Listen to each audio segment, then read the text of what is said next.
He snatched the apron right off her body in front of everyone. Not quietly, not privately. He grabbed it with both hands, yanked it loose from her waist, and held it up like evidence at a crime scene, while 200 people sat at their tables watching in stunned silence. "You make this restaurant look cheap," Victor Hale said, loud enough for the entire dining room to hear. Amani Carter didn't scream. She didn't throw a glass. She just stood there in the middle of Maison Vert's polished floor on a packed Friday night, her hands suddenly empty, her face burning, and 50 phone cameras already rising.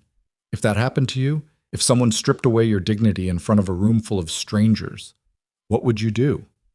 Because what happened next changed everything. And the man who made it happen was sitting quietly in the corner booth, watching every single second. Before we go further, if stories like this move you, if you believe people deserve to be treated with dignity, no matter what they look like, subscribe to this channel right now and hit that bell so you never miss what comes next. Drop a comment telling me what city or country you're watching from. I want to see how far this story travels. And if this one hits you somewhere deep, leave a like. It genuinely helps more people find us. Now, let's go back to that Friday night, because nothing about it was simple. The dinner rush at Maison Vert started the way it always did, with controlled chaos that most customers would never notice. Tables turned every 45 minutes on the dot. Reservations were stacked 3 deep on Friday nights. The kitchen ran at temperatures that made the air near the pass feel like standing next to an open furnace. And somewhere in the middle of all of it, moving between tables with the kind of quiet efficiency that takes years to develop, was Amani Carter. She had worked the floor at Maison Vert for 6 years. 6 years of double shifts, 6 years of memorizing allergies and regulars' preferences, 6 years of smiling through foot pain and bad tips, and the particular cruelty of customers who treat a waitress like furniture. She knew every creak in the hardwood floor between table 7 and the service station. She knew which busboy needed reminding to wipe the rims, and which line cook would sneak her a bowl of soup on slow nights when she hadn't eaten since morning. The restaurant knew her too, even if it didn't admit it. Her section was always full, not by accident.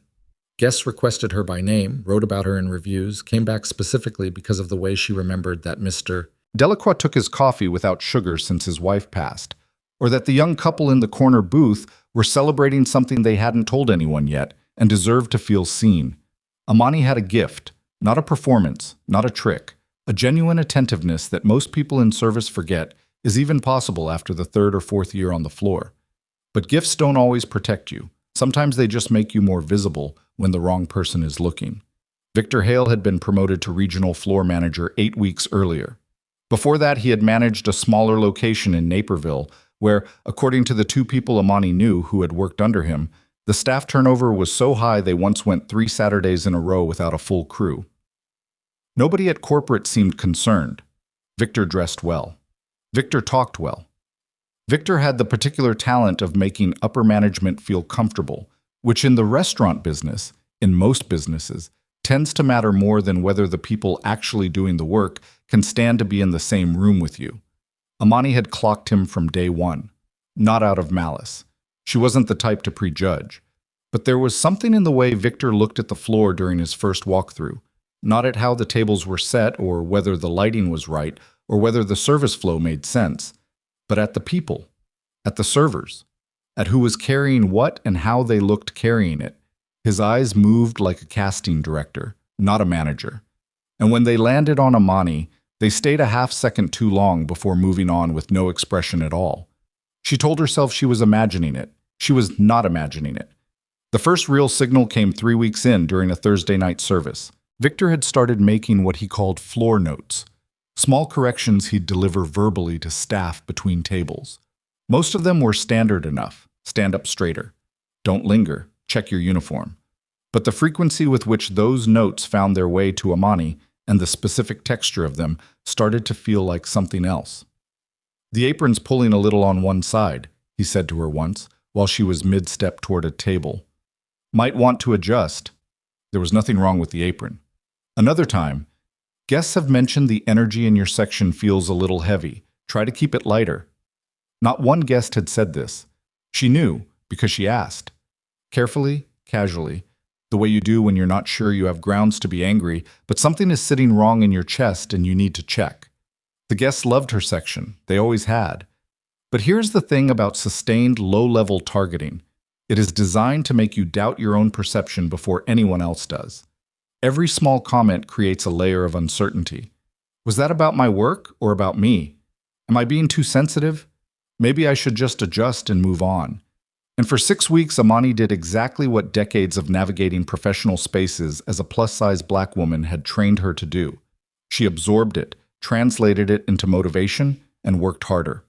She was not a saint. She had nights in her car in the parking garage before a shift where she sat with her hands on the steering wheel and talked herself back from the edge of just not going in. She had moments in the walk-in cooler where she let herself feel the full weight of it before putting it back in a box and returning to the floor. She was human, not heroic. The difference is important. Friday, October 11th, started like every other Friday. Amani arrived 40 minutes early, not because management required it, but because early arrivals let her check her section, confirm her side work from the closer the night before, and get the specific table by the window reset the way she liked it before the first seating. She changed into her uniform in the back, pinned her name tag straight. She was particular about the name tag sitting level, always had been, and tied her apron in a double knot. By 6 o'clock, the dining room was half full. By 6:30, it was breathing at capacity. The night moved the way good nights move. Not perfectly, but with rhythm. She dropped a fork on her way to table 11 and felt the small, sharp embarrassment of it clattering on the floor. One of her tables waited longer than they should have because the kitchen got slammed on a special order and she didn't want to send partial plates. A teenager at table 9 told her the pasta was wrong, and when she checked with the kitchen, they confirmed it was exactly right, and she had to go back and navigate that with enough grace that the parents didn't feel mortified. None of this was exceptional. All of it was the job. Around 7:45, she noticed Victor making his way across the dining room in the way he had started doing on busy nights. Not checking on service, but circling. She had come to recognize the pattern. He would move from section to section with a clipboard he rarely wrote on, and every few loops his path would angle back through her tables. She took an order, smiled at a couple celebrating their anniversary, moved to the service station to enter it. That was where Victor found her. Amani. His voice had that particular flatness that preceded the public correction. She had learned to hear it coming. Step out for a second. I have a table that it'll wait. She followed him, because that is what you do when your manager tells you to follow him, even when everything in your body says don't. They moved to the edge of the floor, near the host stand, where the dining room was fully visible, but the guests near them could absolutely hear if voices carried. Victor looked at her the way someone looks at a problem they have been putting off solving. I need to have a conversation with you about your position here. Her stomach dropped. Okay. Corporate has been doing a brand assessment. Part of that includes an evaluation of how our floor staff represents the restaurant's image. He paused, and in that pause there was something that might have been discomfort, but was more likely calculation. The direction they're going, the new positioning, the updated aesthetic, it requires that every touch point of the guest experience aligns with a certain standard. Amani said nothing. She was very good at saying nothing when the alternative was saying something she couldn't take back. I've been patient, Victor continued, because your numbers are good. Your guests like you, I understand that. But patient has a limit, and we've reached it. I don't understand what I've done wrong, she said. Her voice was level. It cost her something to keep it that way. It's not about what you've done, it's about fit. He let the words sit there. Maison Vert is positioning itself as a premier experience. That means every element, the lighting, the plating, the music, the ambiance, and yes, the presentation of our staff, has to reflect that. You're talking about how I look, she said. Not a question. He didn't answer directly, which was its own answer. I'm going to have to let you go, Amani. Effective tonight. For a half second, she thought she had misheard him. Her brain did that thing brains do when they receive information they have not prepared for. It offered the sentence back to her slightly scrambled, as if giving her a chance to reinterpret it into something less catastrophic. Then the next half second arrived, and she understood completely. You're firing me. We're concluding your employment, yes. On a Friday night, mid-shift. The timing isn't ideal. 6 years, she said, and the control in her voice cracked slightly on the second word, just slightly, the way old wood splinters before it breaks. I have worked here for 6 years. Victor reached out and untied her apron. Not asked, not reached toward. Untied it, pulled it free, and held it in both hands. The dining room did not go silent the way dining rooms do in movies, with a record scratch and every face turning at once. It went silent the way real spaces go quiet, gradually, unevenly, as one table noticed and then another, and the ambient sound of silverware and conversation thinned out without anyone explicitly stopping what they were doing. "You make this restaurant look cheap," Victor said, and those 7 words landed in that thinned-out silence like something thrown through glass. 200 people heard it. Some of them laughed. The nervous, ugly, unconscious laugh that humans produce when something terrible happens in front of them and their body reacts before their conscience can catch up. Others went very still. Several pulled out phones. One woman at a booth near the window put down her wine glass and stared at Victor with an expression that could have cured meat. Amani stood there with her hands at her sides. She did not cry. She would not give him the public version of that. She had been in rooms her entire life where someone decided that her body was the problem, and she had learned through repetition and survival how to wall off the immediate collapse and carry it somewhere private. The wall cost her. It always did, but it held. What she felt in that moment beneath the wall was not just humiliation, it was grief. The particular grief of realizing that 6 years of excellence had not purchased her 1 inch of protection when someone decided she wasn't worth protecting. That the guests who requested her by name and the notes she had memorized and the night she came in early and left late and gave more than the job description required, none of it had added up to enough. She reached down, picked up her order pad and pen from the floor where they had fallen when Victor removed the apron, tucked them under her arm out of habit, and walked toward the back to collect her things. She did not say another word to Victor Hale. She would not have to. In the corner booth, the one near the east wall, away from the window, positioned with a sight line to the entire dining room, a man had been seated alone since 6:15. He had ordered the tasting menu without asking questions. He drank water, not wine. He had a phone face down on the table beside him and had not looked at it once in 90 minutes. He was Korean, probably mid-50s, with the kind of stillness that doesn't come from patience, but from a life spent understanding that visible reaction is a form of exposure. His name was Jin Seok Kang. The man beside him, not a date, not a dining companion, but something more precisely described as an adjunct, had leaned in twice during the meal to relay messages. Jin Seok had responded each time with 3 words or fewer, eyes forward. He had watched Amani work for the better part of an hour and a half.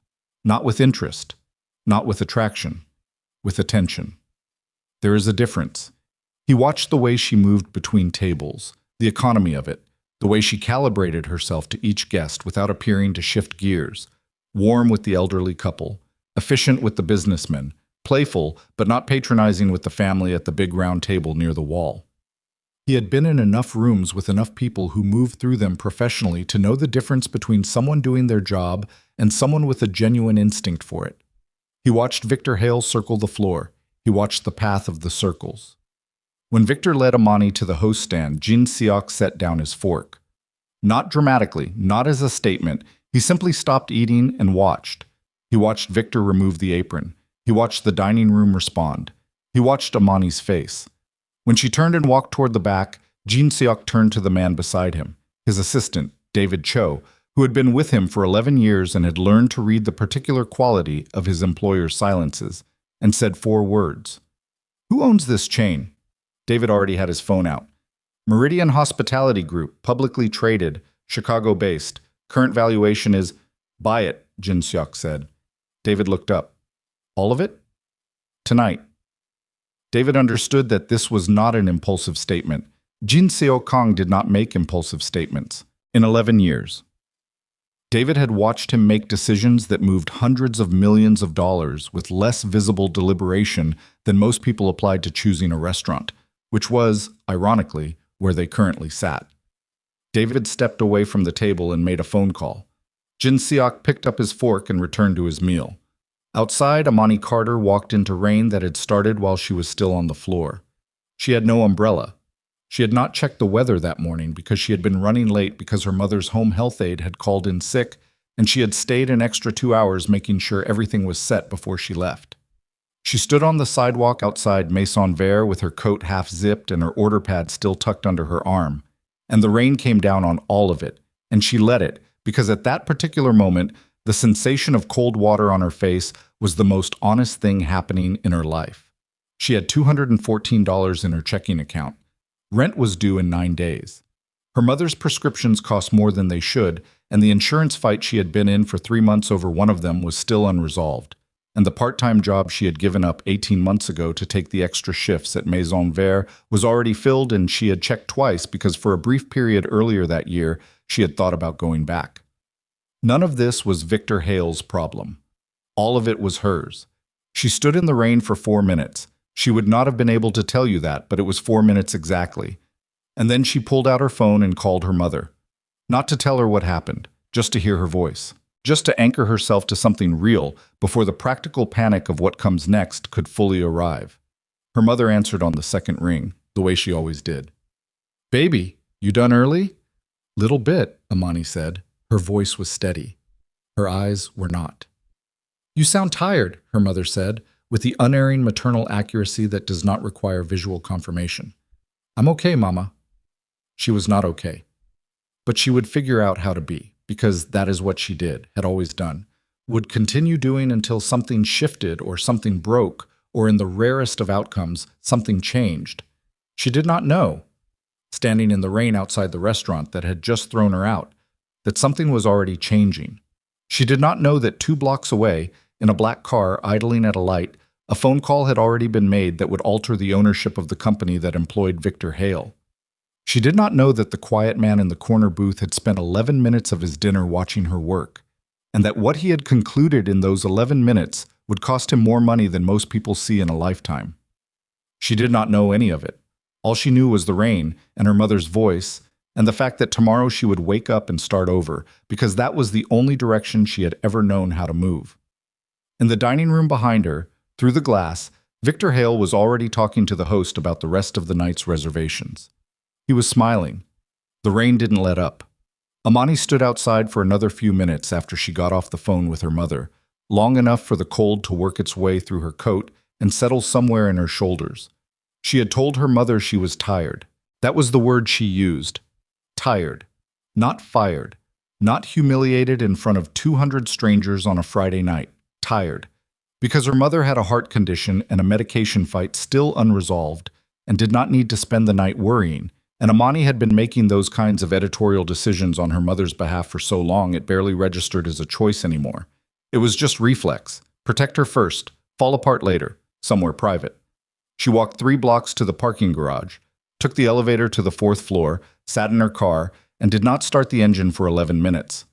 The order pad was still in her lap. She had carried it all the way to the car without realizing. She looked at it for a moment. The little spiral binding at the top, the Maison Vert logo on the cover, the last table's order still written in her handwriting on the top sheet, and then she put it in the glove compartment because she could not look at it anymore. She drove home. Her apartment was on the 3rd floor of a building in Pilsen that had good bones and bad insulation and a landlord who fixed things on his own schedule, which did not always correspond to the schedule created by things breaking. The heat came on when it wanted. The hot water was reliable until about 10:30 at night, and then it became a negotiation. Amani had lived there for 4 years and knew every limitation of the place the way you come to know the limitations of something you depend on. Not with resentment, exactly, but with a kind of resigned fluency. She checked on her mother before she did anything else. Dorothea Carter was 67, small and fierce, in the way that women become fierce when life has given them extensive practice material. She had multiple sclerosis that had progressed slowly over the past decade, and on most days she moved through the apartment with a walker and a stubbornness that her doctors found either inspiring or exhausting, depending on the day. She was asleep when Amani looked in, her breathing steady, the television on low. The way she kept it because she said silence made the apartment feel empty, and she was tired of things feeling empty. Amani closed the door softly and went to the kitchen and stood at the counter for a moment without turning on the light. $214. Rent in 9 days. The prescription appeal that kept getting deferred. And now no job. She did not allow herself to spiral. Not that night. She had learned, through necessity, not through any particular wisdom, that the first night after something bad is not the night for problem solving. The first night is for getting through the first night. The math would still be there in the morning. The crisis would still require a plan. But if she started calculating at midnight in a dark kitchen, she would run the numbers until 3 in the morning and still not have answers, only anxiety with footnotes. She made tea. She sat at the kitchen table. She was in bed by 12:30. She did not sleep well, but she slept. Across the city, in a hotel suite on the 42nd floor of a building that charged rates Amani's annual salary could not have covered in a good year, Jin Seok Kang was not sleeping at all. Not because he was troubled, but because he rarely slept before 2 and never before a transaction closed. David Cho was on his third call of the night from the suite's second room. The door opened so Jin Seok could hear the cadence without needing the content. He had people who handled the content. What Jin Seok tracked was the rhythm of it, the pace of language, where hesitations landed, whether the tone of the person on the other end suggested resistance or just the normal friction of after-hours emergency finance. The Meridian Hospitality Group was publicly traded, Chicago-based, and had been operating under mild financial stress for the past 18 months. Nothing catastrophic, but enough to make certain shareholders receptive to conversations they might not have entertained in stronger times. Jin Seok's people knew which shareholders those were. They kept lists. Not out of predatory intent exactly, more the way a chess player keeps track of which pieces are in vulnerable positions. Information maintained at a low temperature until a situation required it warm. Tonight required it warm. By 11:15, they had secured preliminary agreements with enough of the institutional shareholders to establish controlling interest pending formal settlement. The corporate lawyers would spend the weekend drafting the documentation that made it official. By Monday morning, Meridian Hospitality Group would have a new primary owner. Jin Seok signed 2 documents that David placed in front of him at 11:47 and then stood at the window for a while, looking at the city below. Not with any particular feeling. He was not a sentimental man and did not make the mistake of confusing action with emotion. He had bought companies before. He would buy more. This one had a specific context, but the mechanism was the same as always. Identify the asset, determine the value, execute the acquisition. The specific context was the part David understood least, and had enough sense not to ask about directly. What he knew of Jin Seok Kang's history, he knew in pieces gathered over 11 years, assembled the way you assemble a picture from fragments found in different rooms of a large house. Jin Seok had grown up in a part of Seoul where your options were narrow and your exits were narrower, and the man he had become was built on a foundation of decisions made in conditions most people would not survive long enough to regret. His empire was legal now, had been, predominantly, for the better part of 2 decades. But the architecture of it still carried the load-bearing structure of something that had not always operated in the light, and the people who knew his name in certain rooms of the world knew it with a particular kind of respect that is closer to fear than admiration. He did not explain himself. Not to David, not to anyone. What had happened at Maison Vert was not explained. It was executed. David, who was 34 and occasionally foolish enough to wonder about things out loud, had asked once, just once, a year into working for Jin Seok, why a man of his position bothered with things that other men of his position would simply ignore. Jin Seok had looked at him for a long moment and then said, "Ignoring things is a choice. Make sure you're choosing it on purpose." David had spent the better part of a year thinking about that sentence. Tonight he understood it a little better. Saturday morning arrived gray and cold, the way Chicago October mornings have a habit of doing when they want you to reconsider any plans you had for the outdoors. Amani was up at 7. Not by alarm, she had not set one, because there was no shift to get to, and the absence of a reason to be anywhere at a specific time was its own small cruelty.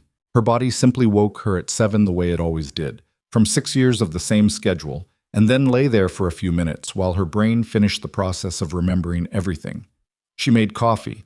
She called the Home Health Aid Agency to confirm coverage for Monday since the Friday aid had canceled. She sat at the kitchen table with her laptop and a legal pad and made a list. She was a list maker, had been since she was a teenager, because lists gave shape to things that would otherwise feel shapeless and overwhelming, and shapeless, overwhelming things were harder to fight than things with edges and a finite number of items. The list had 7 things on it. Number 1 was update resume.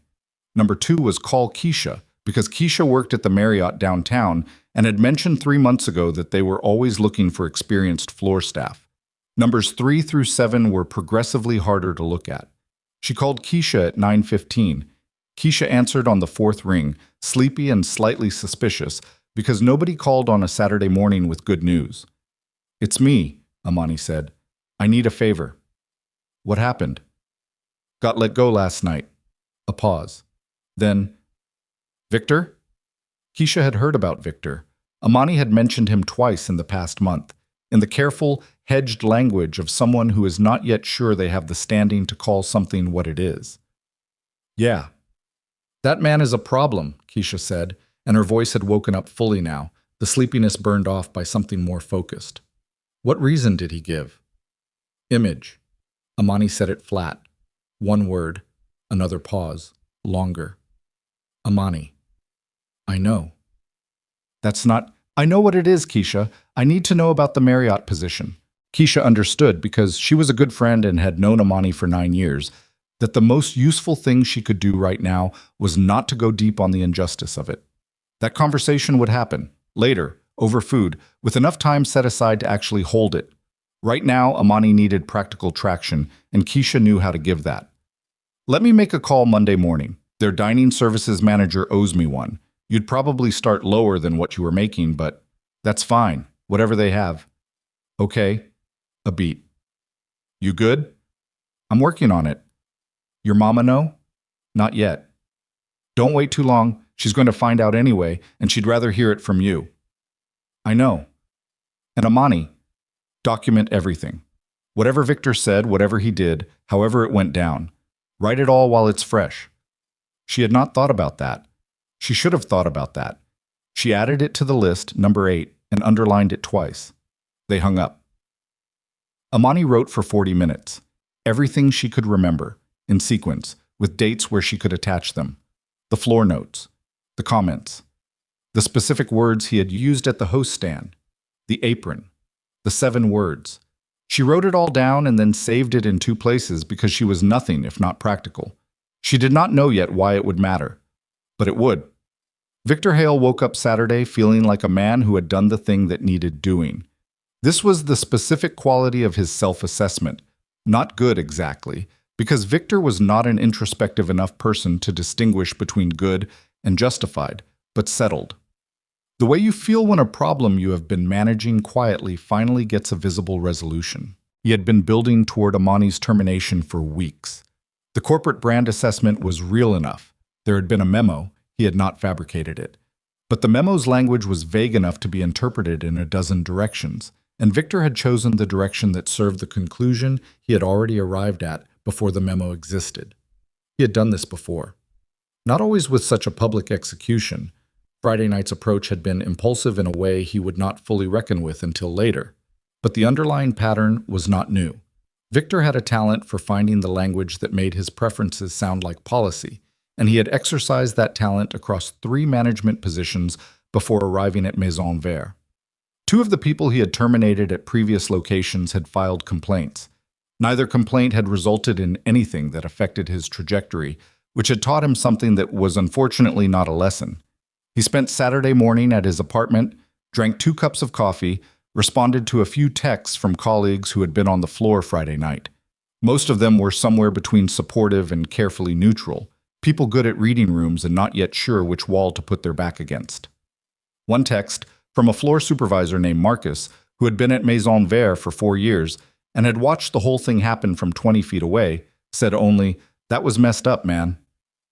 Victor looked at that text for a moment and then put his phone face down on the coffee table. He was not troubled. He was mildly annoyed at the sentiment, the way you are annoyed at a slight inconvenience that does not rise to the level of actually requiring your attention. He did not know, sitting in his apartment on Saturday morning, mildly annoyed at a text, that by noon, 3 separate former employees had already been contacted by Meridian's new ownership's legal team, that documents were being requested, that the 2 complaints from his previous positions, which had been filed and then quietly set aside, were currently being located in the company's HR archives by a paralegal working the weekend at the direction of a lawyer who had been on the phone until 2 in the morning. He did not know that the quiet Korean man from table 14 had a name, and that name, in certain rooms, created a very specific atmosphere. He did not know any of it. He made a second cup of coffee and watched college football. Marcus Webb had been on the Maison Vert floor for 4 years, long enough to know the difference between management moves that were hard and management moves that were wrong. He was 31, black, built like someone who had played ball through college and then redirected the energy into something more sustainable. He worked the floor because he was good at it, and because the money, on a strong week, was genuinely good, and because he had not yet fully figured out what he wanted to do with the part of himself that was good at more than carrying plates. He had watched the whole thing happen from the wait station. He had watched Victor untie the apron. He had watched Amani's face. And then he had watched the dining room, watched the people who laughed, which tables did and which did not, watched a woman near the window put down her wine like she was putting down a weapon, watched the phones come up. He had stood very still at the wait station and felt something move through him that was not quite rage and not quite sorrow, but lived somewhere in the territory between them, where the body does not know how to classify what it is receiving and so just holds it, tense and waiting. After service, when the last tables had cleared and the closing crew was running through their side work, Marcus had pulled aside a server named Deja, who had also been on the floor, and said quietly, "You saw that, right? All of it." Deja, 24, sharp, and already deeply tired of this industry's specific forms of nonsense, had looked at him for a moment and said, "I saw all of it. I got some of it on my phone." Marcus looked at her. "Not on purpose," she said. "I was filming a table that requested a video for their anniversary. My angle caught. It's not perfect, but you can see it." "Don't post that," Marcus said immediately. "I wasn't going to post it. Don't send it to anyone either. Not yet." He was thinking. He could feel himself thinking, which was a specific sensation, like gears engaging. "Just keep it, okay? Just hold on to it." Deja looked at him with the expression of someone who is not entirely sure what they've walked into, but has enough trust to go along with it for now. Okay. Marcus went home and sat with it all night. By Sunday morning, he had made a decision, which was that he was going to call Amani and tell her about the video, not because he had a plan, but because she deserved to know it existed, and because whatever came next, she should not be navigating it without information that was relevant to her. He did not have Amani's personal number. He had to get it from Deja, who had it because they had exchanged numbers during a shift swap 3 months ago. He called at 10 on Sunday morning. Amani answered on the second ring. "Amani, it's Marcus from the floor." A brief pause. "Marcus, hey. I'm sorry about Friday. I want you to know that first." "Thanks." Her voice was neutral, not cold. Neutral in the way of someone who is processing information intake carefully. "I need to tell you something." He paused. One of the other servers, she was filming for a table, and her angle caught what happened, with the apron, Victor's words, all of it. The silence that followed was not empty. It was the sound of something rearranging. "How much of it?" Amani said. "Enough. She's got it on her phone. She didn't post it." "Tell her not to. Not yet." The same instinct Amani had toward documented information was being applied here, this time not out of legal strategy because Amani did not have a lawyer, but out of an innate understanding that evidence held is evidence available, and evidence released prematurely is evidence spent. "That's what I told her," Marcus said. Another pause. "Marcus." Her voice shifted slightly.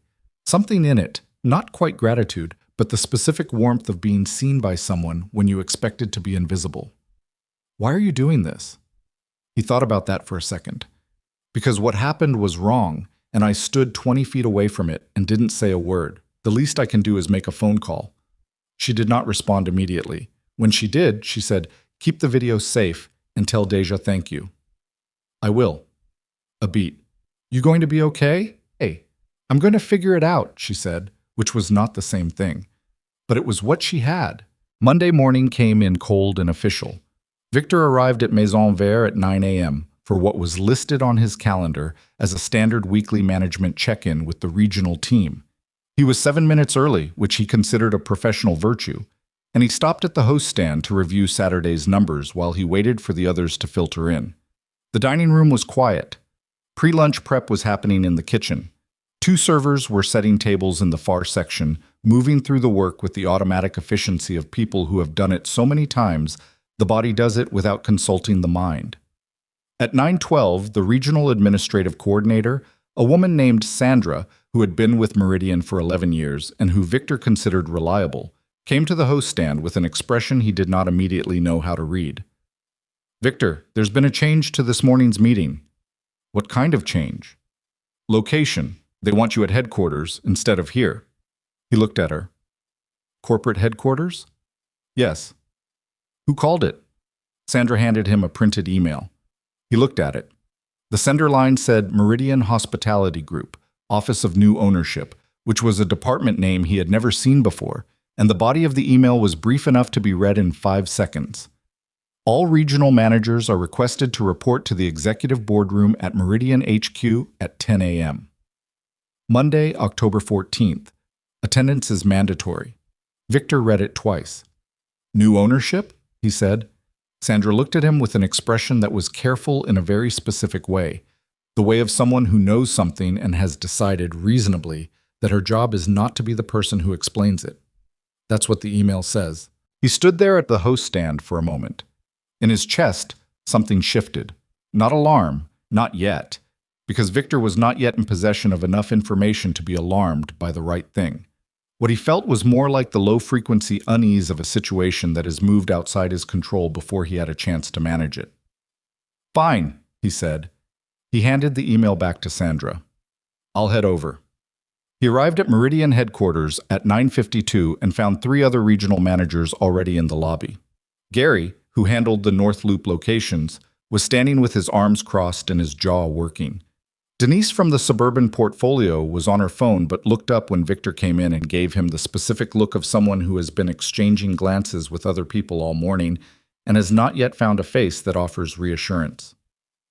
The third, a newer manager named Phil, was sitting in one of the lobby chairs with both hands in his lap doing nothing. "Anyone know what this is about?" Victor said. Gary shook his head. "Security wouldn't let us up yet, said we wait." "For what?" "They said we'd be escorted." Victor almost said something dismissive about corporate theater, because that was how he categorized experiences that made him feel like he was not in control, by reclassifying them as theater, as performance, as things beneath his actual concern. But something in the quality of the lobby's silence stopped him. At 9:58, 2 men in dark suits came down from the elevators and directed them up without explanation. The executive boardroom on the 14th floor had a long glass table, 12 chairs, and windows that looked out over the Chicago River. Victor had been in it twice before, once during his initial management orientation and once for a regional performance review that had gone well for him. He remembered it as a neutral space, the kind of room where things were decided by people who had the authority to decide them, and he had felt comfortable enough in it both times because he had understood his position clearly. He did not understand his position clearly now. The 4 managers took seats. No one from corporate was in the room yet. The suits who had escorted them had closed the door and positioned themselves in front of it, which was not how orientation had gone and was not how the performance review had gone. And Victor noticed this the way you notice a detail that does not fit the expected pattern, with a specific quality of attention that is sharper and colder than ordinary noticing. Gary leaned toward Victor and said quietly, "I heard something this morning about ownership." "Sandra mentioned it," Victor said, not a rumor. "My contact at the exchange said there was an emergency acquisition Friday night, after market close." Victor looked at him. "The whole company," Gary said. "Controlling interest. Done before midnight." The room was very quiet. "Who?" Victor said. Before Gary could answer, the boardroom door opened. Jin Seok Kang walked in. He wore a dark suit, no tie, and moved with the particular economy of a man who has not wasted a step in a very long time. David Cho followed 2 paces behind with a folder. 2 lawyers came in after them and took positions against the wall without sitting. Jin Seok stood at the head of the table for a moment and looked at the 4 managers the way you look at something you are assessing rather than addressing. Then he sat. He set nothing on the table. He opened nothing.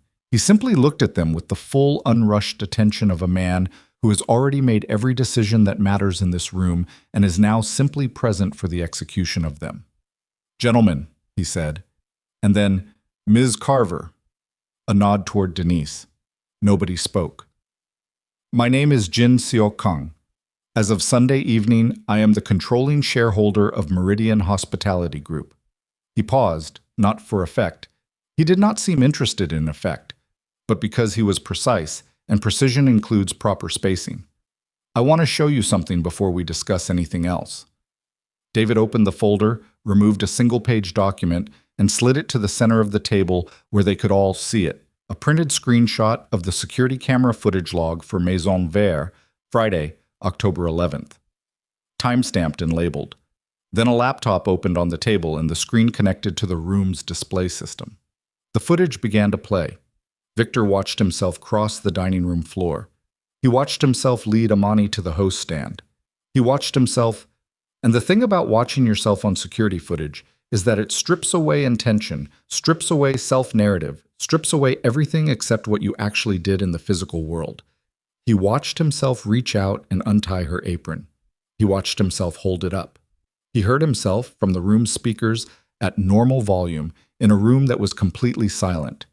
You make this restaurant look cheap. The footage played for another 4 seconds, long enough to show the dining room's response, the phones rising, the woman by the window, Amani's hands at her sides. And then David closed the laptop. Jin Seok looked at Victor.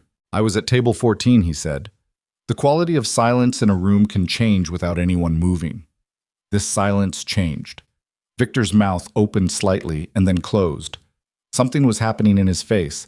Not guilt, not yet, because guilt requires a specific kind of internal architecture that Victor had spent years not developing, but something more visceral.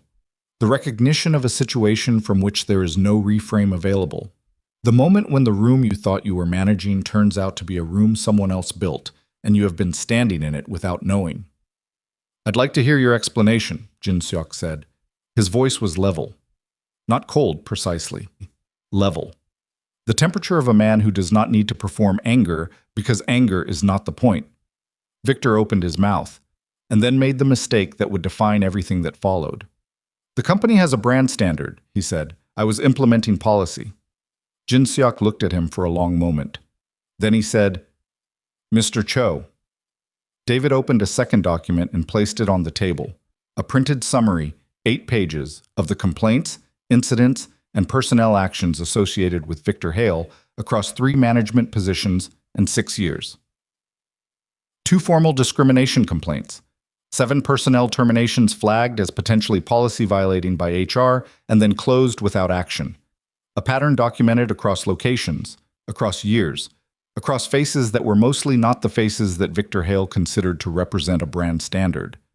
This is not about brand standard, Jin Seok said. Victor looked at the document and said nothing. This is about a pattern of conduct that your employer allowed to continue because allowing it was easier than addressing it. He let that sit for exactly 2 seconds. That ends today. He looked at all 4 of them, Gary, Denise, Phil, Victor, with the same measured attention. I'm going to ask you each, individually, what you knew about the conduct documented in this report, and when you knew it. He stood. I will be speaking with you one at a time. Mr. Hale, you will go last. He walked toward the door. At the threshold, without turning around, he said, and someone needs to find Amani Carter. The door closed behind him.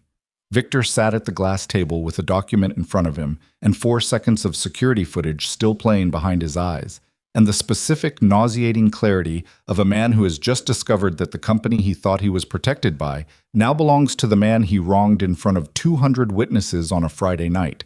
There was no reframe available. There was no exit that did not go through that room. The door that had closed behind Jin Seok Kang had not been locked, but Victor Hale, sitting in that chair, understood with the animal certainty that precedes all rational thought that he was not leaving until someone told him he could. And nobody was going to tell him that for a very long time. The first one they called in was Phil. Phil Garrett had been a regional manager for 11 months, which was long enough to know the shape of the job, but not long enough to have accumulated the specific scar tissue that comes from being inside a corporation when it decides to protect itself at your expense. He was 33 and had a wife and a 4-month-old at home, and had spent the entire elevator ride up to the 14th floor doing the mental arithmetic of someone calculating how bad this could get before it affected his health insurance. I was in the side conference room for 22 minutes. When he came out, his face had the particular quality of someone who has just given a statement to people with the authority to act on it. Not relieved, not destroyed, but emptied, like a container recently poured. He did not look at Victor when he walked past. That was the detail that landed. Victor was seated in the reception area outside the boardroom with a glass of water he had not touched, and the 8-page document still in his hand, though he had stopped reading it 10 minutes ago because there was nothing in it he did not already know, and the act of reading it in this context felt like being made to narrate his own case against himself. He was trying to construct a framework, some internal architecture that would let him sit in this chair and feel less like a man waiting for a verdict, and more like a man in a temporary administrative situation that would resolve in his favor with the right explanation. The framework kept collapsing. He had managed people for 6 years. He knew how these things went. Someone filed a complaint, HR convened a process, HR produced a finding that balanced institutional liability against institutional continuity, and the result was almost always a reprimand, a training module, a period of heightened observation. He had been through it twice. Both times the machine had processed him and spat him back into his position with a document in his file, and nothing changed except his awareness that you needed to be slightly less visible about certain things. That was the experience he had. That was the framework he was reaching for. But the framework assumed a corporate structure that existed to protect itself by managing him. What was sitting in that conference room was not a corporate structure. What was sitting in that conference room was a man who had bought the entire company on a Friday night because of what he saw happen to a waitress. And that man had no institutional interest in Victor Hale's continued employment or his sense of professional continuity or anything else about him except what the document in Victor's hands already described. This was a different kind of room than the ones Victor knew how to survive. Denise went in second. She was in there for 31 minutes and came out looking like someone who had made decisions about what to share and was already running the secondary calculation of whether those decisions had been correct. She was 52 and had been managing the suburban portfolio for 7 years and had a specific talent for institutional self-preservation that Victor had always read as corporate savvy and was only now, watching her return to her seat without making eye contact with anyone, recognizing as something more like a practiced distance from accountability. Gary went third. Gary Loomis was the one Victor would have predicted would be most useful to him in a room like this. They had known each other for 3 years, had drinks after regional meetings, had exchanged the kind of frank assessments of corporate policy that colleagues exchange when they believe they are among people who see things the same way. Gary had been there for 2 of the things in the document, not the ones at the previous locations, those predated him, but 2 incidents at Maison Vert where Victor had made personnel decisions that Gary had been in the building for and had said nothing about in any official capacity. Gary went in at 10:47. I was in there for 41 minutes. Victor watched the clock on the reception area wall with the specific, helpless attention of a man who has run out of productive thoughts and is filling the vacuum with measurement. When Gary came out at 11:28, he walked directly to the elevator without sitting back down, without acknowledging Victor, without a word to anyone in the reception area. He pressed the button, the doors opened, and he was gone. Victor stared at the closed elevator doors for a moment. Then the door to the side conference room opened, and David Cho looked at him with a neutral expression and said, "Mr. Hale, we're ready for you." The side conference room was smaller than the boardroom. A round table, 6 chairs, no windows. The 2 lawyers who had been against the wall earlier were seated. A woman Victor had not seen before was at the table with a notepad. She introduced herself as the lead HR investigator for the acquisition team and did not offer her hand. David sat to the right. Jin Seok Kang was at the head of the table.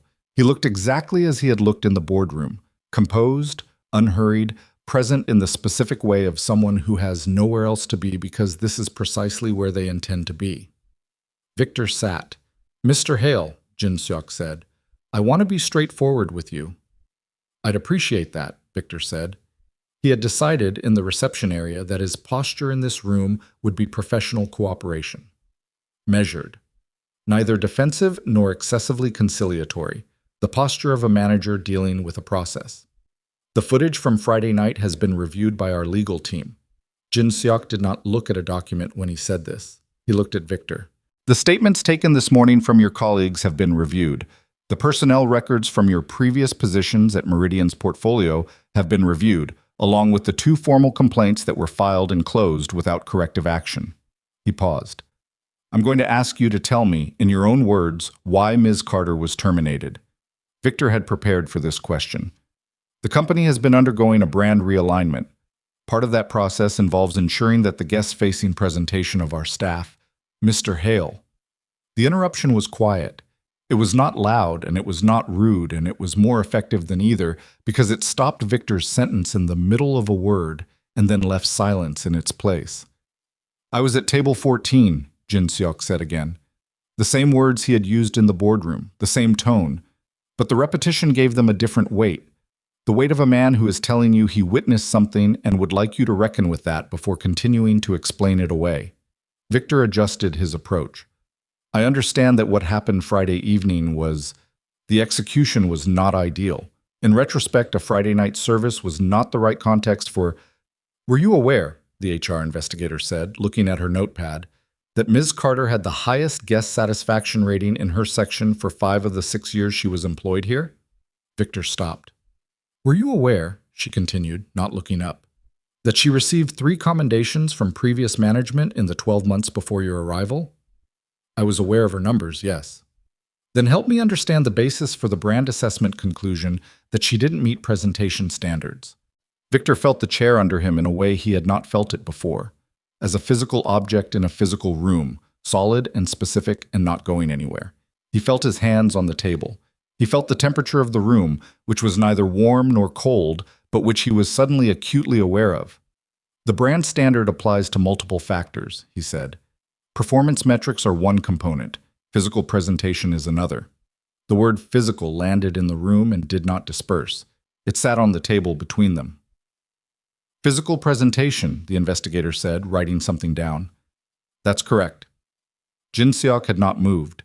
He was watching Victor with the same quality of attention he had used in the restaurant, unrushed, total, without the telegraphed emotional cues that most people use to signal how a conversation is going. His face gave Victor nothing to navigate by. The 2 employees terminated at your previous location in Naperville, the investigator said. Marcus Allen and Daria Osei. Do you recall the stated reasons for their terminations? Performance-related issues. Their performance reviews for the 6 months prior to termination both show ratings above the location average. Reviews are one data point. Their complaints both cite physical appearance as the underlying reason for their terminations. One of them specifically used the phrase, "didn't fit the image he wanted." She looked up now. Did they fit the image you wanted, Mr. Hale? The room was doing something to Victor that no room had ever quite done before. It was removing, one by one, every surface he normally stood on.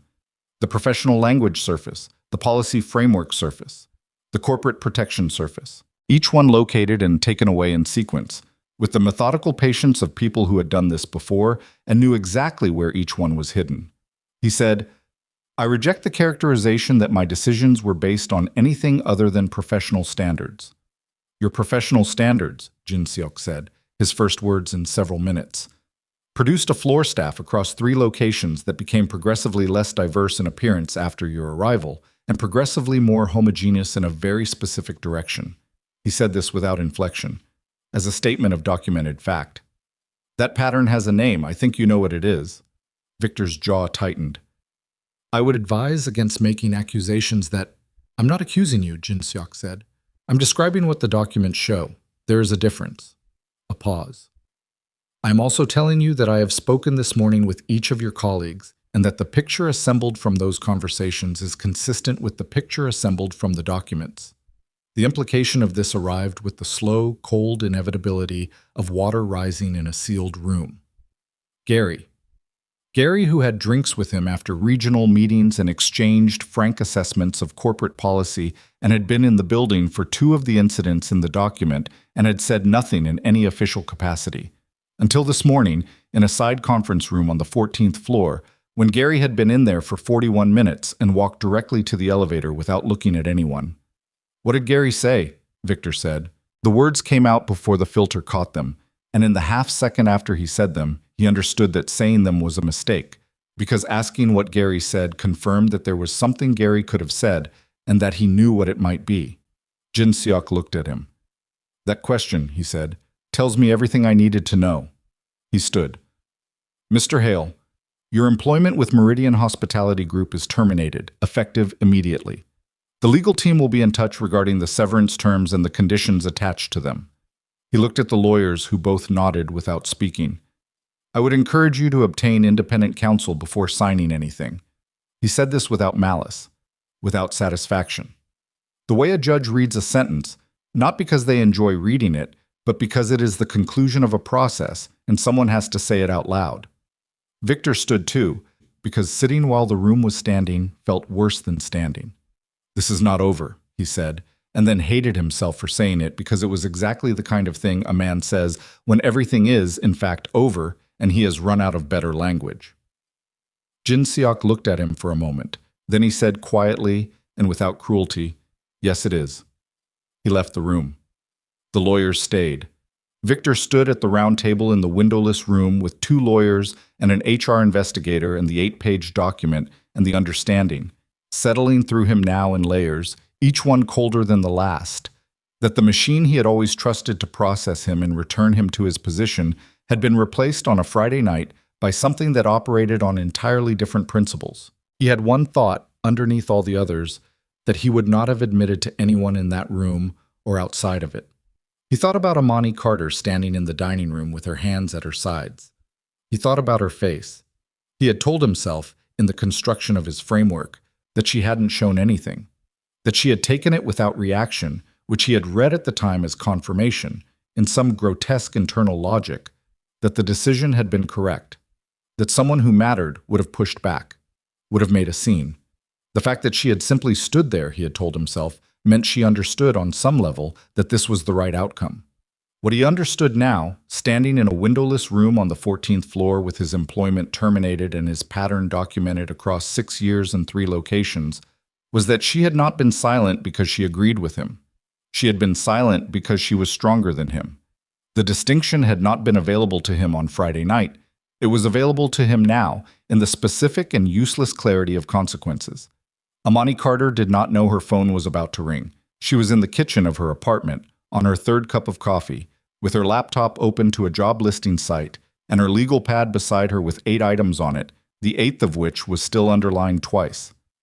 Her mother was awake and in the living room with the television on, and they had talked briefly over breakfast, about the aid schedule, about a phone call from Amani's aunt in Atlanta, about the weather, not about Friday. The Friday conversation was going to happen today.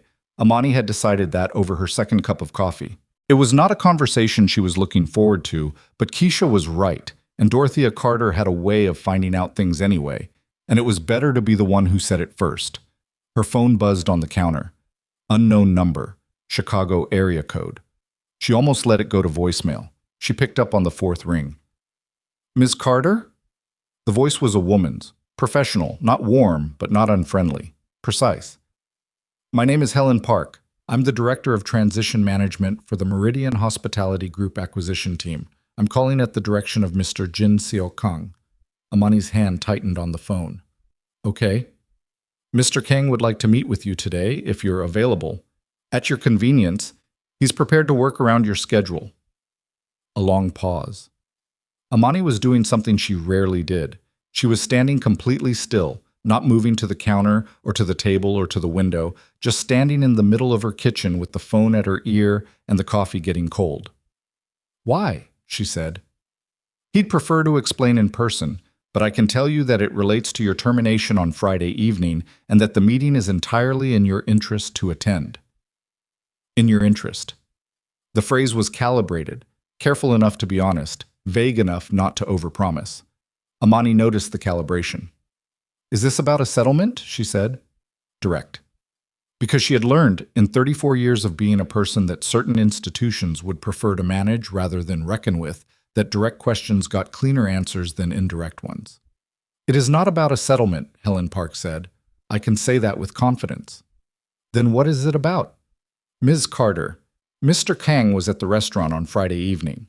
I think the most accurate thing I can tell you is that he would like to speak with you himself about what he witnessed and what he's done in response to it. Amani stood in her kitchen for a moment with that sentence in her ears. What he witnessed and what he's done in response to it. Something moved in her chest. Not hope, because hope was a thing she had learned to approach carefully and from a distance. The way you approach something on a trail that might be an animal or might just be a rock, and you do not let yourself feel certain until you are close enough to confirm. Not hope, but something adjacent to it, something that lifted its head and looked in the direction of the sentence. What time? She said. They sent a car. Amani had not asked for a car.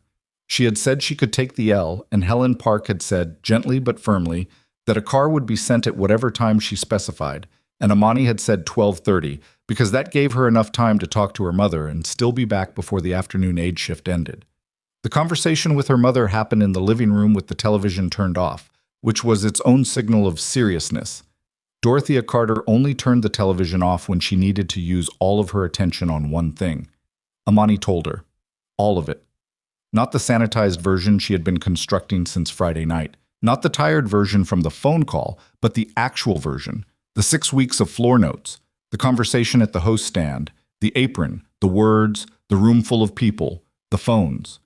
She told it in sequence, with specificity, the way you tell something to someone who deserves the real account. Dorothea listened without interrupting. Her hands were folded in her lap on top of the walker's crossbar, which she held when she was sitting the way other people hold armrests. When Amani finished, the room was quiet for a moment. Then Dorothea said, 6 years. Yes, ma'am. And this man, this Hale, he was there 8 weeks. That's right. Dorothea nodded, a single slow nod that contained a complete assessment and verdict and did not require additional words. And the man who called you in, she said, this Kang. He bought the company. That's what they said. Bought it. Another pause. After what he saw. That's what they're saying. Dorothea looked at her daughter for a long moment, with the specific look of a woman who is worried about her child in ways her child will never fully know and who is currently adding new information to a very old ledger. Go, she said, and pay attention to everything, not just what they say, how they say it.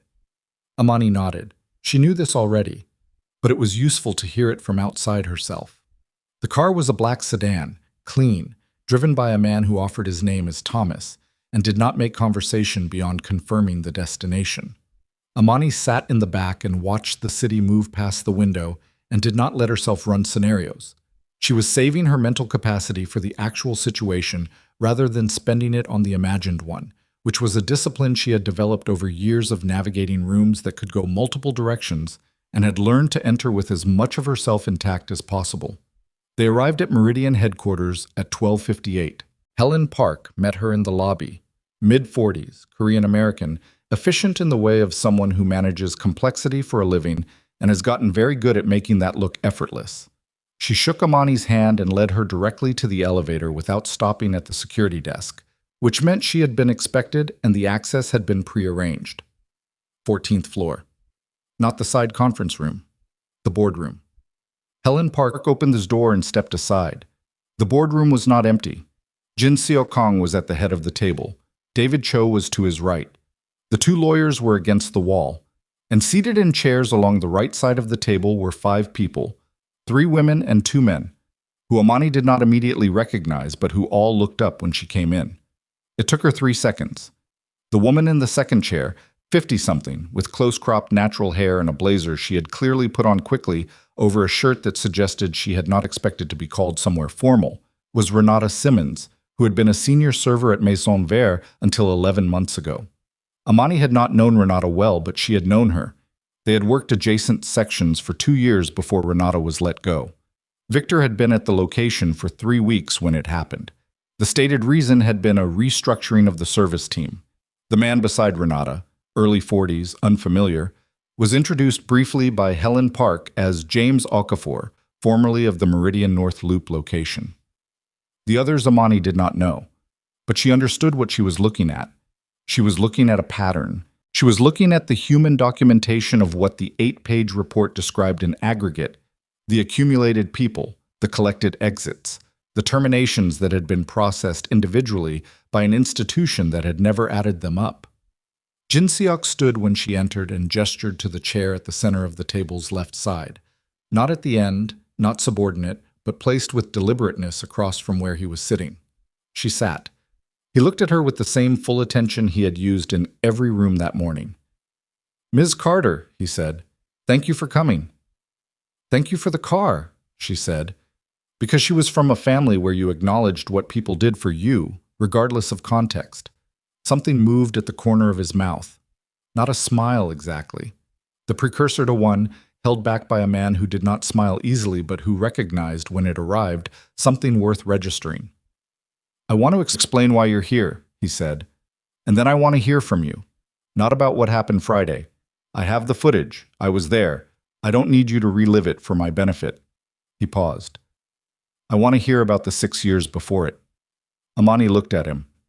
"Because what I not an isolated incident," he said. "It was the end of a pattern. And the people who absorbed that pattern over the years it was building," he looked briefly at the others along the right side of the table, "deserved to be heard by someone with the standing to do something about it." The room was very quiet. Amani sat with his words for a moment. The particular weight of being addressed by someone who did not want her to perform recovery or demonstrate resilience or minimize what had happened for the comfort of the room, who wanted the actual 6 years, the real account. She had told the real account once today already, to her mother. She could tell it again. She straightened slightly in the chair, not performing composure, just locating it, and said, "Where do you want me to start?" "The beginning," Jin Seok said. She started at the beginning. She had been speaking for perhaps 9 minutes when the boardroom door opened and a man she did not know came in quickly and leaned down to speak quietly in David Cho's ear. David's expression did not change, but he turned immediately to Jin Seok and said something in Korean, low and brief. Jin Seok's eyes moved to the door, then to David. Then he said something back, equally brief. David nodded and left the room with the man who had come in. Jin Seok looked at Amani and said, "I apologize. Please continue." She continued. But something in the room had shifted. She could feel it the way you feel a change in air pressure without being able to name the specific source. The lawyers had exchanged a look. Helen Park, standing near the wall, had taken out her phone and was reading something on it with an expression that was very carefully not reacting. Jin Seok was listening to her with the same attention as before. But underneath that attention, something else was now running. She could see it in the very slight change in the set of his jaw, the way his eyes had gone a fraction more still than they had been, which was a remarkable thing because they had already been very still. She finished the account 6 minutes later. He asked 3 questions, specific, without preamble, the questions of someone who is listening rather than waiting to speak. Then David returned. He leaned down to Jin Seok again, and this time spoke for longer. Jin Seok listened without moving. When David finished, Jin Seok sat for one moment, just one, with the information, and Amani watched something move across his face that she would spend a long time afterward trying to name. It was not anger. It was the thing that lives below anger, the thing that anger is built on top of, when you have learned not to lead with the anger itself. He looked at Amani. "Ms. Carter," he said, "I need to tell you something that has just come to my attention, and I want you to hear it from me directly, rather than from a source that does not have your best interests in mind." She felt the kitchen floor stillness from the morning, the same sensation of receiving information before her mind had prepared a container for it. "Victor Hale," Jin Seok said, "has retained an attorney. In the past 40 minutes, that attorney has filed a preemptive wrongful termination claim against Meridian Hospitality Group." He paused. The claim includes a counter-allegation that the termination was retaliatory in nature and politically motivated, and that the primary witness being positioned against him, he looked at her steadily, had a prior personal conflict with him that calls her account into question. Amani stared at him. "He is claiming," Jin Seok continued, with the precision of someone who will not let imprecision soften what he is about to say, "that you lodged informal complaints against him with other staff members in the weeks before Friday, that these complaints constitute evidence of a personal vendetta, and that your termination, while handled poorly, was procedurally justifiable under the brand standards memo and is therefore legally defensible." He looked at her. He is also claiming that the video footage from Friday night was selectively captured and does not represent the full context of the interaction. The room waited. Amani sat with every part of this. Victor Hale, terminated 2 hours ago, his pattern documented across 6 years, in a room where his own colleagues had spent 41 minutes describing what they knew, had, in the 40 minutes since walking out of this building, found an attorney and begun building a counter-narrative in which she was the problem, in which the woman standing in the rain outside the restaurant she had given 6 years of her life to was in fact the architect of her own humiliation. She had known, abstractly, that this was possible, that this was what institutions did, and people who had learned to use institutions as weapons did when the accounting came due. She had known it the way you know that certain kinds of weather are possible in certain seasons, factually, theoretically, at a distance. Feeling it land was different.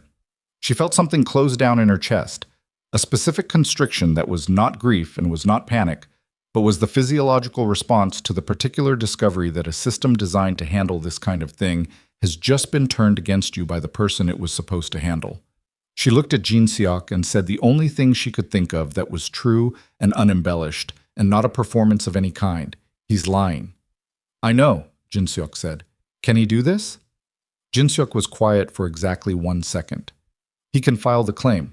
Whether it succeeds is a different question. He looked at her steadily. But I want you to understand something. This changes the situation, not the outcome. I want to be clear about that. But the path to the outcome. It will be longer, more visible, more difficult, and it will require you to be part of a process that will not be comfortable. She understood what he was telling her. He was not rescinding anything. He was not retreating. He was telling her that what had been a straightforward acquisition with a straightforward consequence had just become a fight, and he was asking, without explicitly asking, whether she was prepared to be in it. She thought about the legal pad on her kitchen table, the 8 items, the $214, her mother's prescriptions and the insurance appeal and the rent in 9 days. She thought about the car Victor had sent her toward without ever meaning to, and the room she was sitting in, and the 5 people on the other side of the table who had their own accounts and their own years. She thought about Renata Simmons in the second chair who had her own morning and her own drive here and her own version of the real account. She thought about Marcus standing 20 feet away and saying nothing, and the phone call he had made to fix that as much as he could. She thought about her mother's hands folded on the crossbar of the walker and the single slow nod that contained an entire verdict. She looked at Jin Seok Kang across the glass table and felt the full weight of the decision that was being offered to her. Not the comfortable version, not the version where someone else handled the hard parts, but the actual version, with its actual cost and its actual duration, and the very real possibility that Victor Hale's attorney was good at his job and the process would be ugly and long, and there would be days in the middle of it that made Friday night feel simple by comparison. She sat with all of that for the 4 seconds it took her to arrive at the only answer that was honest. "Tell me what I need to do," she said. Jin Seok looked at her for a moment. The same look from the corner booth, the one that was attention rather than interest, the look of a man confirming something he had already suspected. Then he said, "Mr. Cho." David Cho opened a new folder and began to place documents on the table. Outside the 14th floor windows, Chicago moved through its Monday in complete indifference to what was happening inside. The traffic on the bridge below, the river gray-green under October light, the city going about the business of being a city with no knowledge that in a glass boardroom above it, a woman who had been standing in the rain 3 days ago was now sitting at a table where someone was finally asking her what the 6 years had actually been like. And the man who had tried to make her disappear was 40 blocks away in an attorney's office, building a story, unaware that the story he was building had already been contradicted by everything in that 8-page document, and by 4 colleagues who had spent the morning deciding which side of this they wanted to be standing on when it resolved, and by security footage that David Cho had already sent to 3 separate secure servers, and by a video on a server named Deja's phone that Marcus Webb had told her to hold on to and not send to anyone. Not yet. The documents David Cho placed on the table were not what Amani expected. She had expected paperwork, forms, the bureaucratic scaffolding of a legal process, affidavit templates, HR disclosure forms, the kind of documentation that turns a human experience into a numbered exhibit. She had braced for that because that was what institutions produced when they processed things. and even a new institution with different principles still ran on paper. What David placed in front of her was a single-page document with her name at the top, a title she read twice, and a number that made her stop breathing for a moment. Not a settlement figure, a job offer, Director of Employee Relations, Meridian Hospitality Group, reporting directly to the office of the primary shareholder. Salary, benefits, and a mandate described in 4 sentences that were among the clearest 4 sentences she had ever read in a professional document. Rebuild the internal culture of every location in the Meridian portfolio, establish and enforce a discrimination policy with actual teeth, create a reporting structure for staff that bypassed management, and serve as the human standard against which every future personnel decision would be measured. She read it once, then she read it again, slower. The room waited. "This is a real offer," she said. Not a question. A confirmation check. "It is," Jin Seok said. "You're offering me the job of fixing the problem that was built by the people who just fired me." "Yes." She looked up from the document. "Why me?" "Specifically." He did not hesitate. "Because I watched you work for 90 minutes before anyone touched that apron. And what I watched was someone who understands people. Not as a skill, not as a performance technique, but as a genuine instinct. That instinct is what this company has been missing. It cannot be trained into someone who doesn't have it." He paused. "You have it." Amani sat with that. Not with false modesty, not with immediate acceptance. She sat with it the way her mother had taught her to sit with things that arrived suddenly and required careful handling. "I'm not a corporate person," she said. "I'm aware. I don't have a business degree. I don't have HR certifications.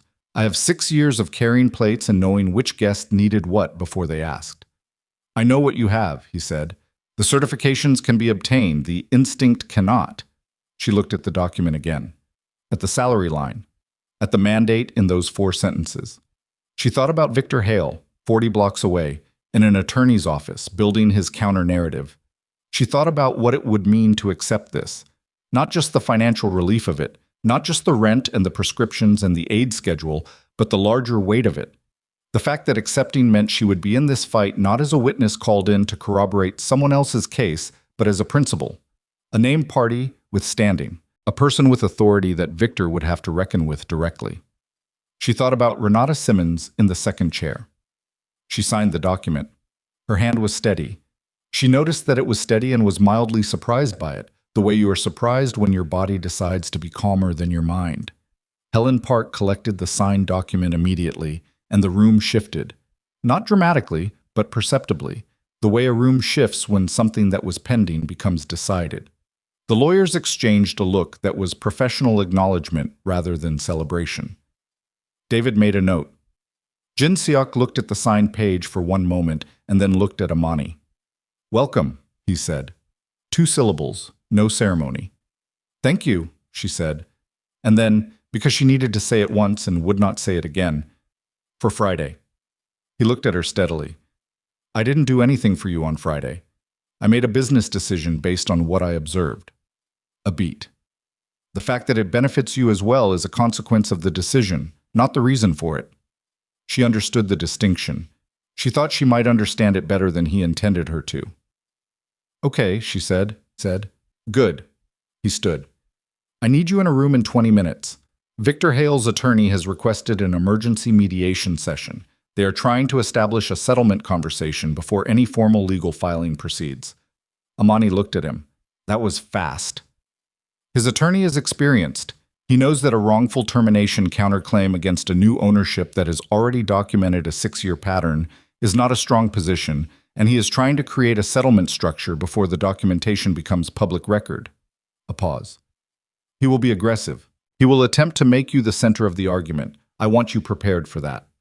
"I've been prepared for that my whole life," she said. The mediation room was 3 floors down, a neutral space provided by a law firm that did corporate work for both sides, which was a fact that Amani found darkly efficient. Round table, water pitchers, the particular institutional beige of rooms designed to contain conflict without absorbing it. Yet Victor arrived 4 minutes late.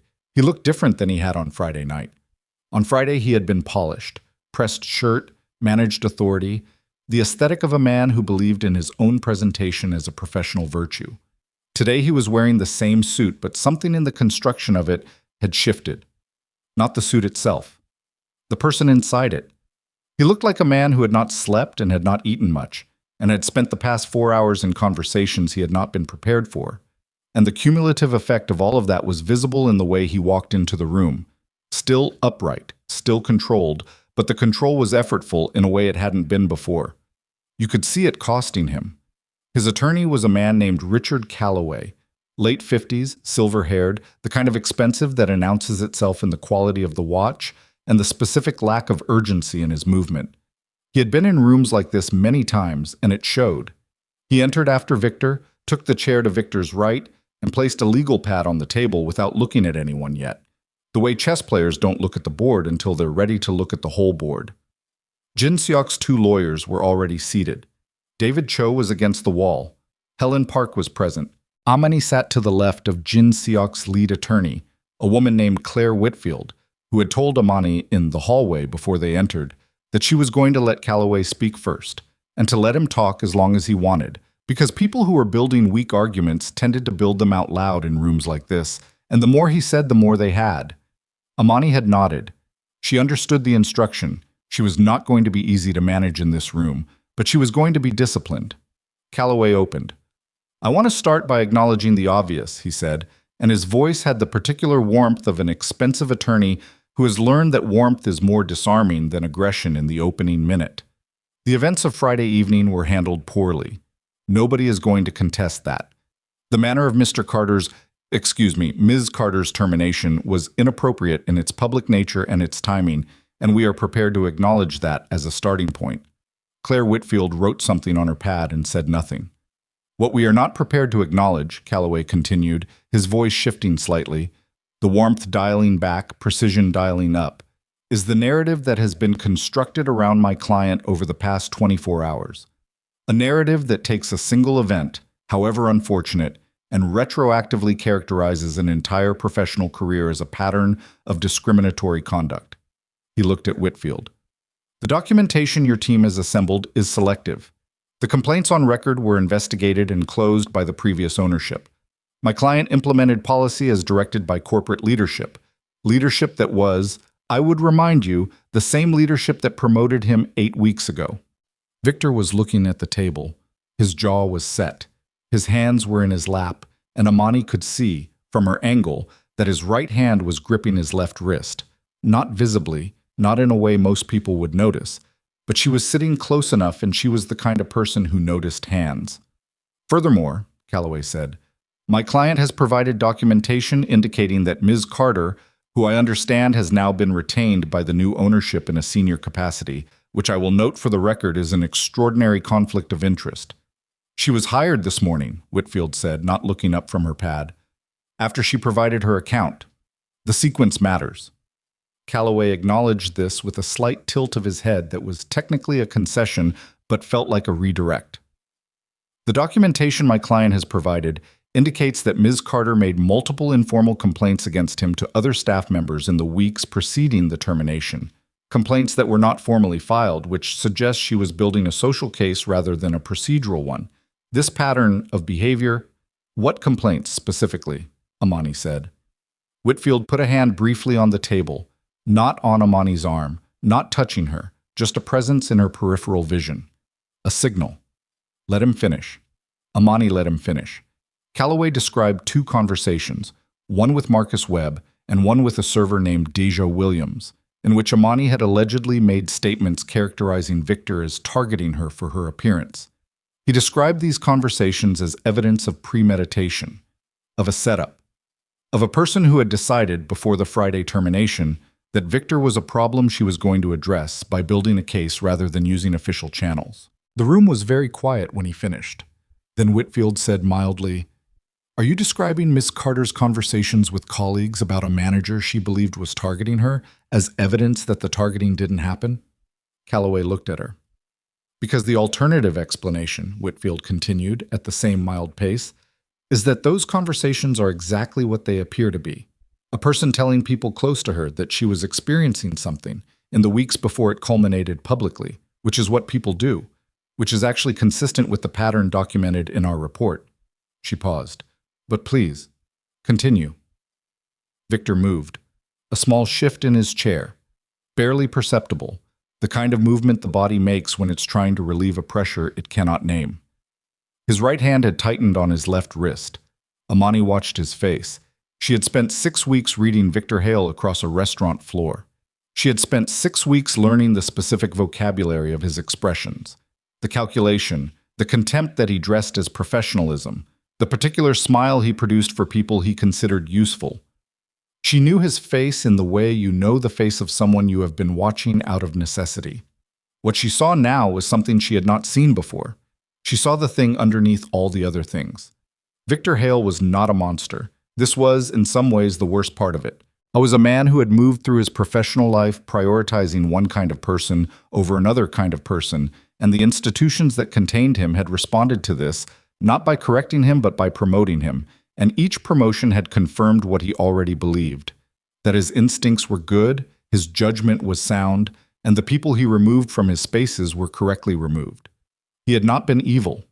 He had been wrong in a way that had been systematically rewarded for 6 years. And now the system had changed, and what had been rewarded was being called what it was. And the man sitting across from her was not managing this well because he had never developed the internal equipment for a room where his narrative was not the one that held.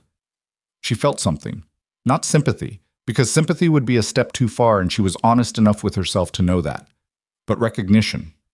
The recognition of a person who has watched someone else arrive too late at a true account of themselves. Calloway was speaking again. He had moved to the conflict of interest argument, the idea that Amani's new position with the company made her an unreliable party, that her account of events was now commercially compromised by her financial relationship with the new ownership. He was building it carefully, the way an attorney builds a wall that might hold even if the foundation is bad, hoping that the construction is impressive enough that no one looks too closely at what's underneath. Then Whitfield opened her folder. She placed 3 documents on the table. The first was the full 8-page pattern report, which Calloway had already seen referenced but had not, apparently, read in full detail. She placed it face up and did not comment on it.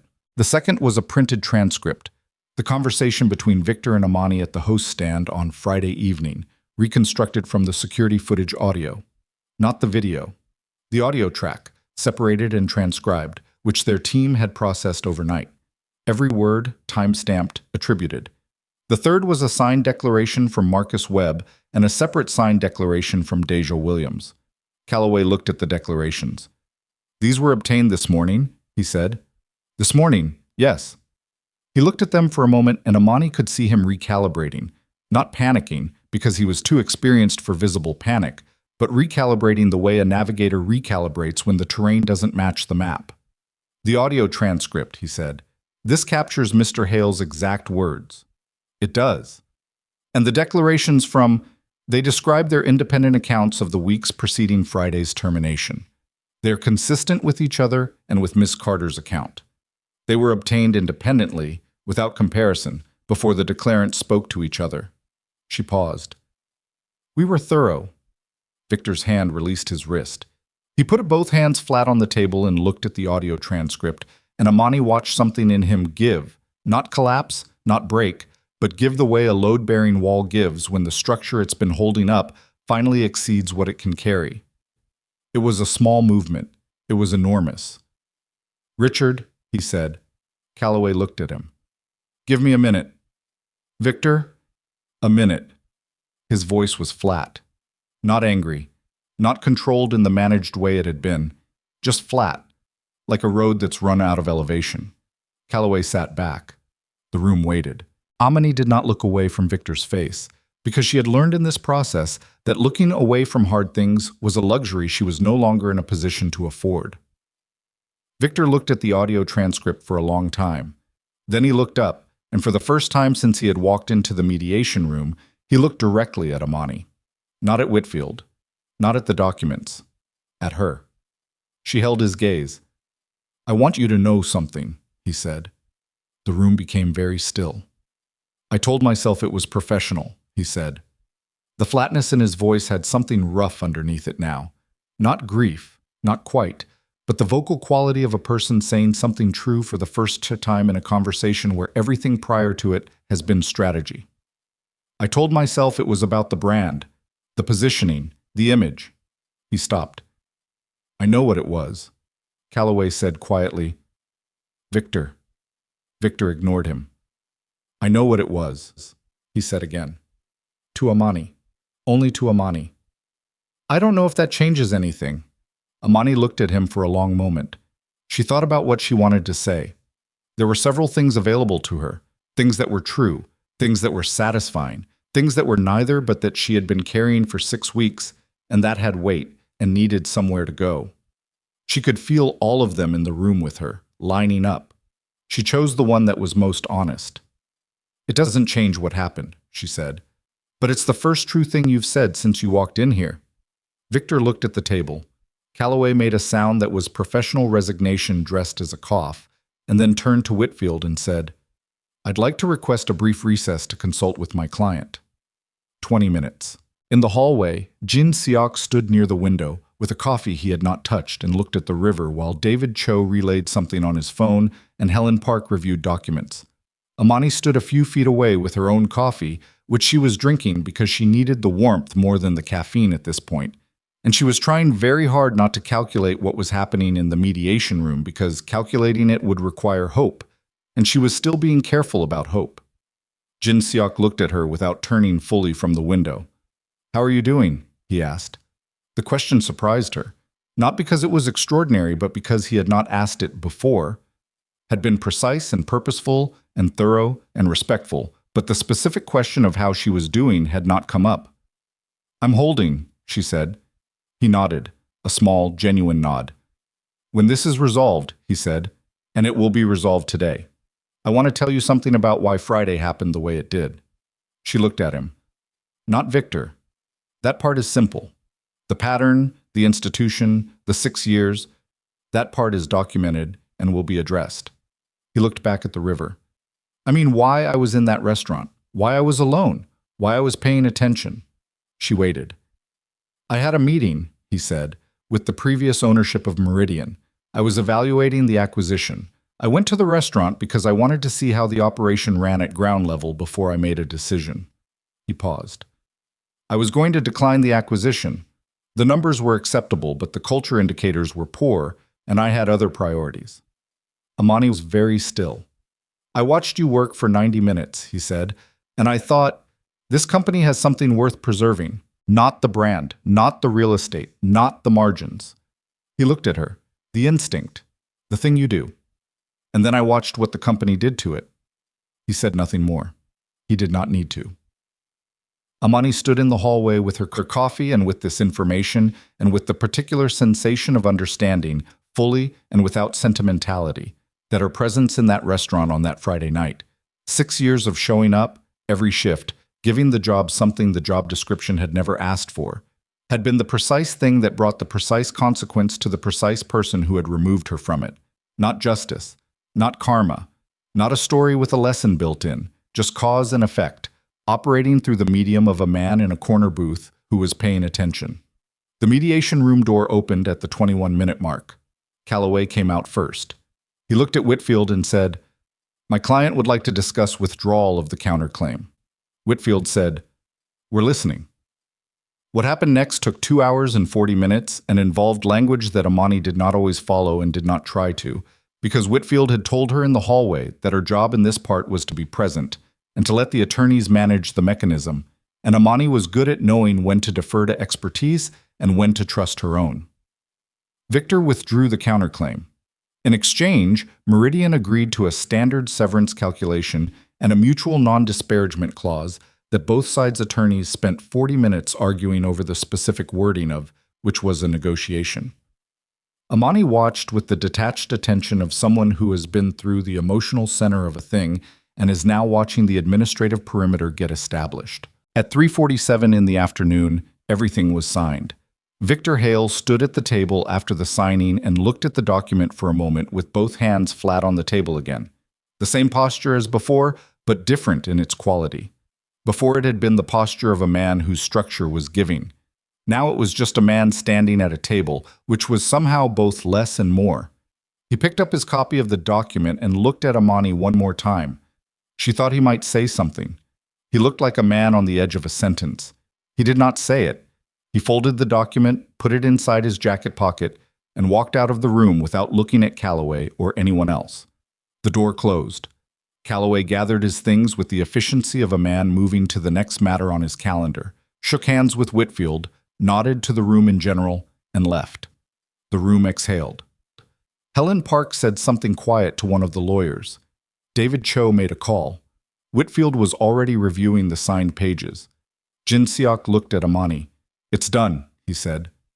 "The legal part," she said. "Yes." A beat. "The other part is yours." She understood what he meant. The legal filing, the counterclaim, the mediation. Those were the mechanism. What came next was the substance. The actual job, the actual work, the 39 locations in the Meridian portfolio that had varying degrees of the same culture problem. They had just spent 4 days excavating from one building on a Friday night. She thought about the mandate in those 4 sentences. She thought about Renata Simmons. She thought about Marcus and Deja and the video still on Deja's phone, which had not needed to be used, and which Marcus had told her to hold on to and not send to anyone, and which now sat in the specific dignity of things that existed as potential and had protected their existence by not being deployed. She thought about her mother's hands on the Walker crossbar. "I need to go home," she said. Jin Seok nodded. "And then I need to come back," she said, "with a plan." Something moved in his face, the precursor to a smile again, held in the same place as before, and this time she caught it clearly enough to name it. It was respect. "Tomorrow morning," he said. 8 o'clock. She picked up her bag. She looked at the signed documents on the table, the administrative perimeter of the past 4 days, compressed into paper. She walked out of the room. In the elevator, going down, she allowed herself 30 seconds of something she had been careful not to let arrive before it had a place to land. The elevator opened on the lobby. She walked through it and out into the Chicago afternoon, cold still, October doing what October did, and stood on the sidewalk for a moment before the car that Helen Park had arranged arrived. Her phone rang. "Marcus." She answered. "I heard," he said. "Deja heard too. She's been texting me for an hour." "How did you—" "Sandra from the restaurant. She knows everything before it happens. Always has." A pause. "You okay?" "I think so," she said. And then, with the specific honesty of someone who has spent 4 days deciding not to approximate, "Yeah, I am." "Good." Another pause. "What happens now?" She looked up at the Meridian building. 14 floors of glass and concrete that had, 72 hours ago, belonged to people who had decided she wasn't worth keeping. That had, sometime after midnight on Friday, been acquired by a man in a corner booth who was paying attention. That would, starting tomorrow at 8 in the morning, require her to walk back in and begin the work of making it into something worth keeping. "Now I go home," she said, "and then I come back." "You gonna need people?" Marcus said. "People who know the floor, who know what it actually looks like from down there." She thought about the mandate, about the reporting structure that bypassed management, about 39 locations. "Yeah," she said, "I'm going to need people." "Then you've got at least 2, he said. "Me and Deja. And Deja's already drafting something. You know how she is." Amani laughed, a short, genuine, slightly exhausted sound that came from somewhere that had been sealed for 4 days and had just found a crack in the wall. The car pulled up. She got in. 14 floors up, in the boardroom with the windows overlooking the river, Jin Seok Kang stood with a cold cup of coffee and looked at the city below with the expression of a man who has executed a plan and is now doing the specific private accounting that follows. Not celebration, but calibration. The check between what was intended and what was achieved run with the same precision as the pre-decision analysis. He thought about a restaurant on a Friday night. He thought about an apron held up in front of 200 people. He thought about the quiet of a woman's face when she had decided not to give the room what it wanted. He set the coffee down. "David," he said. David appeared in the doorway. "The flagship location," Jin Seok said. "I want a full renovation plan on my desk by the end of the week, and I want Ms. Carter involved in every decision from the first one." He looked at the river. She's the standard now. Everything gets measured against her. David made a note. And the plaque, Jin Seok said. David looked up. The corporate slogan at the entrance, the one that's been there since the original ownership. He paused. Replace it. With what? Jin Seok was quiet for a moment. Then, ask her. David wrote it down and left the room. Jin Seok stood at the window a little longer. Below, a black sedan pulled away from the building's entrance and moved into traffic, heading south toward Pilsen, carrying a woman who was going home to tell her mother that the fight was over and the other one was just beginning, and that she had signed her name to both of them, and that her hand had been steady. The city moved around the car without acknowledgement. It did not know what had happened in the glass building above the river. It did not need to. Some things happen at a scale the city doesn't track, in rooms, between people, in the specific and private territory of what one human being decides to do when they have watched another one absorb something that should not have been delivered, and has, in the quiet of a corner booth, made the only decision that felt proportionate to what they witnessed. The car turned a corner and was gone. Jin Seok finished looking at the river and went back to work. She told her mother that night over soup. Not the abbreviated version, not the careful editorial construction she had been building since Friday. The whole thing, start to finish, in sequence, the way she had told it to Jin Seok in the boardroom, except this time she was at her own kitchen table with a bowl of her mother's chicken and rice in front of her, and the aide had gone home, and it was just the two of them with the window over the sink fogged from the steam and the television off, without either of them having to say so.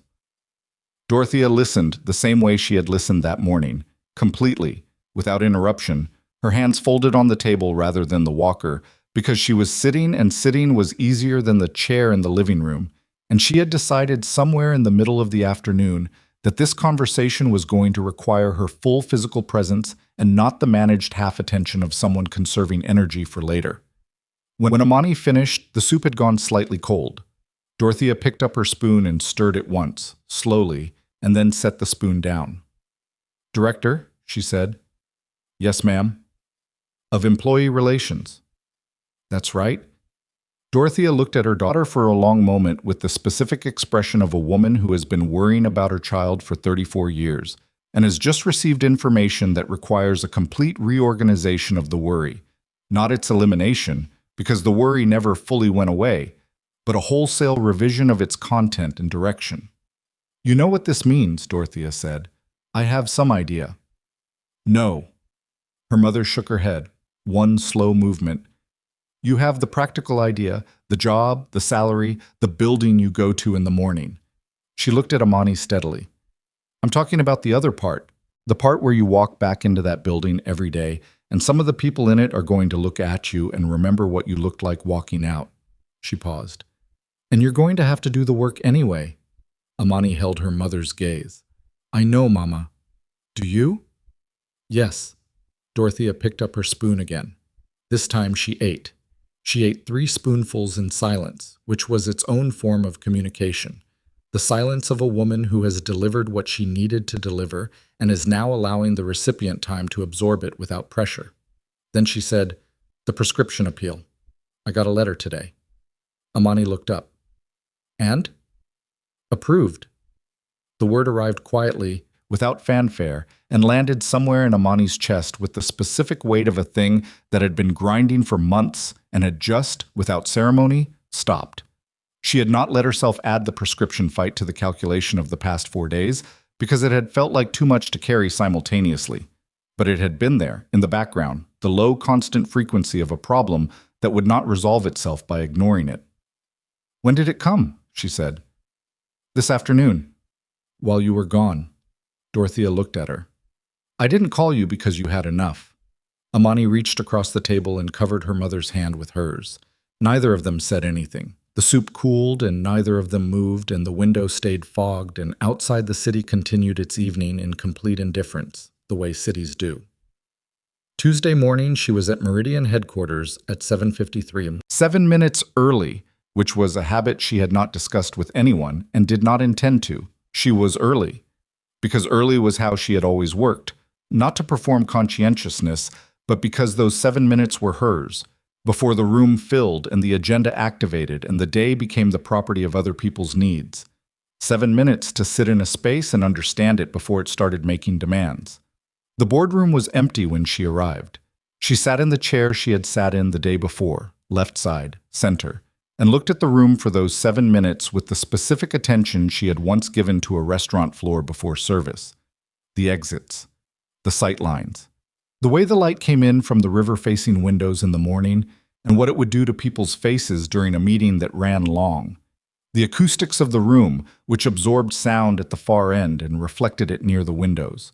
The chair at the head of the table, which was the chair Jin Seok had used, and whether she would use it when this room became hers to run. She decided she would not. She would run her meetings from the center. Helen Park arrived at 5 to 8 with 2 coffees and a folder and the specific energy of someone who had been working for 2 hours already and was not going to make you feel bad about it. "Good morning," she said. She set 1 coffee in front of Amani without asking how she took it. She had watched Amani drink 2 cups the day before and had noted, because it was her job to note these things, that Amani drank it black. "Morning," Amani said. "Mr. Kang will be in at 8. He has a call at 9 that he won't break, so we have an hour." Helen sat across from her. "Before he comes in, I want to give you a realistic picture of what the next 6 months look like from an operational standpoint, without the frame of a job offer around it." Amani appreciated this. She had already understood that Helen Park was the kind of person who delivered reality without padding it, and she had decided this was someone she could work with. "Go ahead," she said. Helen opened the folder. 39 locations, 14 different cities, 62 managers currently employed across the portfolio, of whom 11 had records with concerning personnel patterns, not as explicit as Victor's, but concerning. 3 active HR complaints filed in the past 18 months, across 2 locations that had been inadequately investigated by the previous ownership's HR structure. A staff turnover rate across the portfolio that was running 11 points above the industry average, which was a number that looked like a staffing problem and was actually a culture problem, wearing staffing's clothes. "We need a new reporting structure," Amani said before Helen had finished. "Staff need a way to report that doesn't go through their location manager, not eventually. Now." "Agreed. We've started building it. I want to be the first contact, not a hotline. Me, directly, at least for the first 6 months until I understand what we're actually dealing with." Helen looked at her over the folder. "That's going to be a significant workload." "I know what significant workload looks like," Amani said. Something shifted in Helen's expression. Not surprise exactly, but a recalibration of a specific kind. The look of a person who had constructed a professional estimate of someone and is in the process of revising it upward. "Okay," Helen said. "Direct contact. We'll build that into the structure." Jin Seok arrived at 8 on the dot, and the meeting proceeded with the same precision and economy that characterized every room he entered. Clear agenda, no ceremony, decisions made in real time rather than deferred to follow up. He asked Amani 6 questions in the first 20 minutes, all of them operational and specific, none of them rhetorical. She answered 5 of them directly, and on the 6th said she needed 2 days and access to the location files before she could answer responsibly, which he accepted without comment. At 8:40 he said, "The flagship renovation. I want your input on the interior direction." "I'm not a designer," she said. "I'm not asking for design. I'm asking for what a guest should feel when they walk in." She thought about it for exactly the time it took to think about it. "Like they showed up at the right place," she said. "Not like they got lucky enough to be admitted to somewhere exclusive." He looked at her. "The old design was built to impress," she said. "Everything about it, the lighting, the materials, the layout, it was built to make the guest feel like they should be grateful to be there. That's backwards." She paused. "A restaurant should make you feel like it was waiting for you, not like you were waiting for it to let you in." Jin Seok was quiet for a moment. Then he said to Helen, "Get me the design team on Thursday. I want Miss Carter in that meeting." Helen wrote it down. At 8:58 he stood, the 9 o'clock call, and looked at Amani. "The plaque," he said. "At the entrance. Did you think about it?" She had thought about it on the drive home the day before, and again in the morning over coffee, and again in those 7 minutes in the empty boardroom. "Yes," she said. "What do you want it to say?" She told him. He looked at her for a moment. "Good," he said. He left for his call. The renovation of the flagship Maison Vert location took 11 weeks. Amani was involved in every decision that touched the guest or staff experience, which turned out to be most of them. She sat in the design meetings, and the contractor meetings, and the staff restructuring meetings, and the HR policy review sessions, and the manager retraining sessions, and she brought to each of them the same thing she had brought to every shift for 6 years: the specific attention of someone who understood that the details other people considered decorative were actually structural. The new lighting was warmer. Not dim, warm.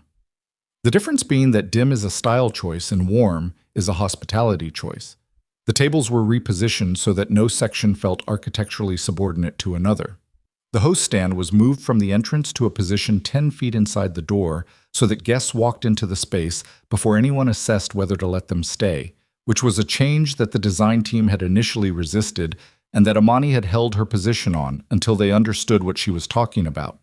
The staff uniform was redesigned, not because the old one was ugly, but because the old one had been designed with a very specific body type in mind as the default, and the new one needed to look right on every person working the floor, regardless of how they were built. This took 3 iterations and a conversation with the manufacturer that Amani conducted herself, because the first 2 iterations were close, but not right, and she was the person in the room who could articulate exactly what not right meant in human terms. Marcus Webb came on as floor operations consultant for the flagship location. He walked his first day back into the building with the particular quality of a person reclaiming a space they had been made to feel peripheral in, and he did it without comment, without ceremony. He just walked in and got to work, which was the only reclamation that meant anything. Deja Williams joined the staff reporting team. She had, as Marcus had predicted, drafted something. A 7-page document outlining a framework for anonymous staff reporting that was clear, actionable, and written in the language of an actual floor worker rather than an HR manual. Amani read it in one sitting and then forwarded it to Helen Park with a single line: "Use this as the template." Renata Simmons came back. This was the one that cost Amani something, because bringing Renata back required a conversation about the 11 months between her termination and now, about what those months had taken and what compensation looked like for something that didn't reduce cleanly to a dollar figure. Renata was 53 and had spent those months doing catering work that paid less and required more, and had a specific quality of professional humiliation built into it. The humiliation of a person who has been removed from a space they were good at and told, implicitly, to make do with something lesser. They met in a coffee shop near the old location, not in a conference room, because Amani understood that some conversations needed to happen outside the architecture of the institution that had caused the damage. Renata arrived first. She was already at the table when Amani came in. A detail Amani noticed because it was the kind of thing she noticed: the social logistics of who arrives first and what it signals. They ordered coffee. They sat. "I need to ask you something before we talk about the job," Amani said. Renata looked at her. "Okay. Are you coming back because you want to, or because it's the best available option right now?" Renata was quiet for a moment. A real moment, not a pause for effect. The actual duration of someone searching for the honest answer inside the polite one. "Both," she said. "Is that allowed?" "Yes," Amani said. "I just needed to know which kind of yes I was getting." Renata looked at her over the coffee cup. "The kind where I want to be there, but I'm also not going to pretend the past 11 months were nothing." "I'm not asking you to pretend that." "What are you asking?" "I'm asking if you can come back to a place that hurt you and help me make it into something that won't do that to the next person. Knowing that the making of it is going to be hard and that some days it's going to feel like the institution is bigger than the change." She paused. "I'm asking if you want to do that work." Renata set her coffee cup down. She had worked in restaurants for 21 years, had started as a busser at 19 and worked her way up through skills and survival and the particular endurance of someone who loves the work even when the work is embedded in systems that don't love them back. "Yeah," she said, "I want to do that work." Renata came back as a senior server at the flagship. She came back at the salary she should have been making before Victor Hale arrived, with a merit review scheduled at 90 days, and on her first day back she walked past the host stand, now 10 feet inside the entrance, and said nothing and touched nothing, and just looked at the floor for a moment with an expression that Amani, watching from across the room, did not interrupt. Some things needed their moment without an audience. The HR restructuring across all 39 locations took longer than the renovation and was harder in the specific way that cultural change is always harder than physical renovation.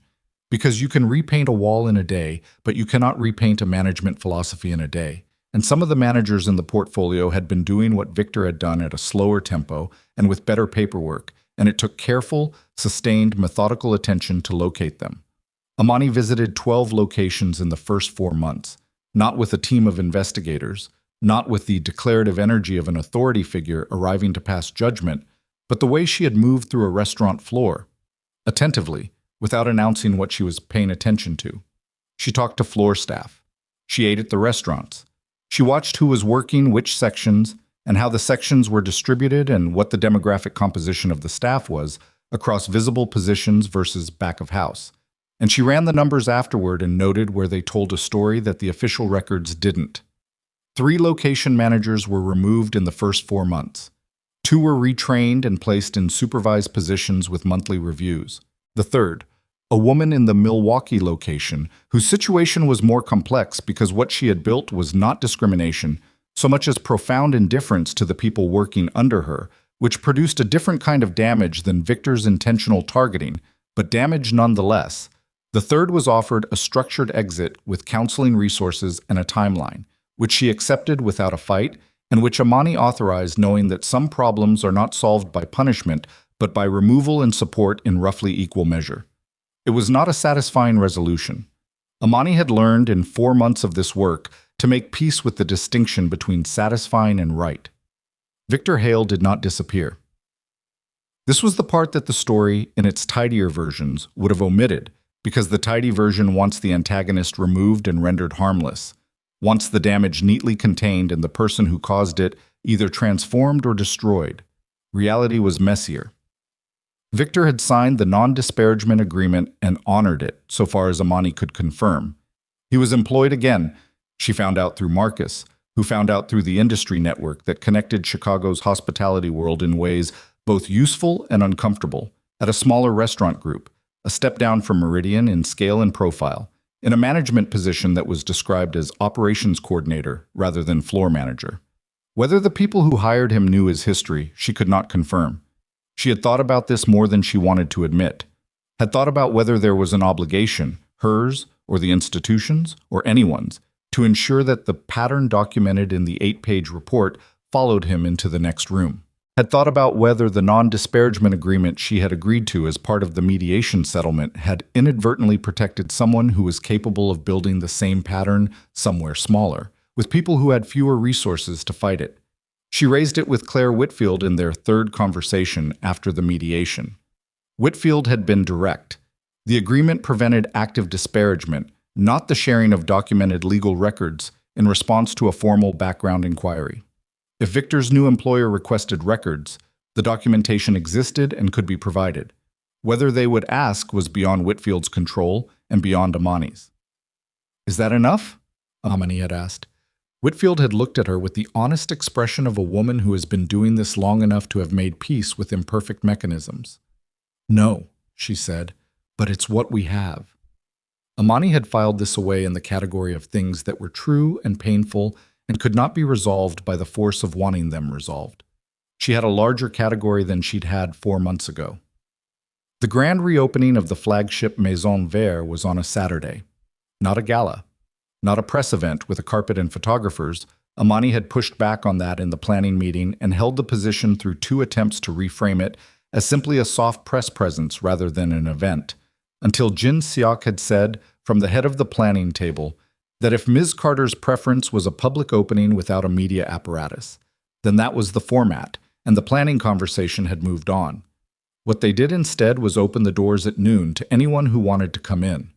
No reservation required, no dress code enforced. A prix-fix lunch at a price point that was accessible and a full menu for those who wanted to order off it.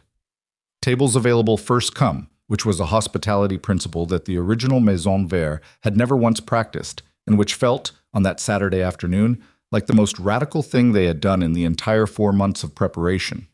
By 12:15, the dining room was half full. By 12:45, it was at capacity.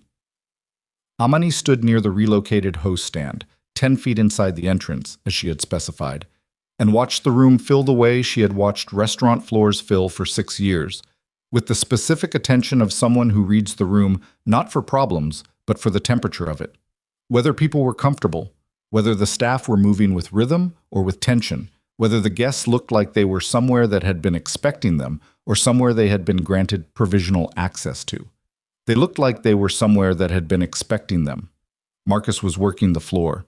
He caught her eye from across the room at 12:50 and gave her a look that was not quite a nod and not quite a smile, but was the specific facial communication of a person who has returned to a place that once diminished them and is finding, in the experience of return, that the place has been made into something worth the return.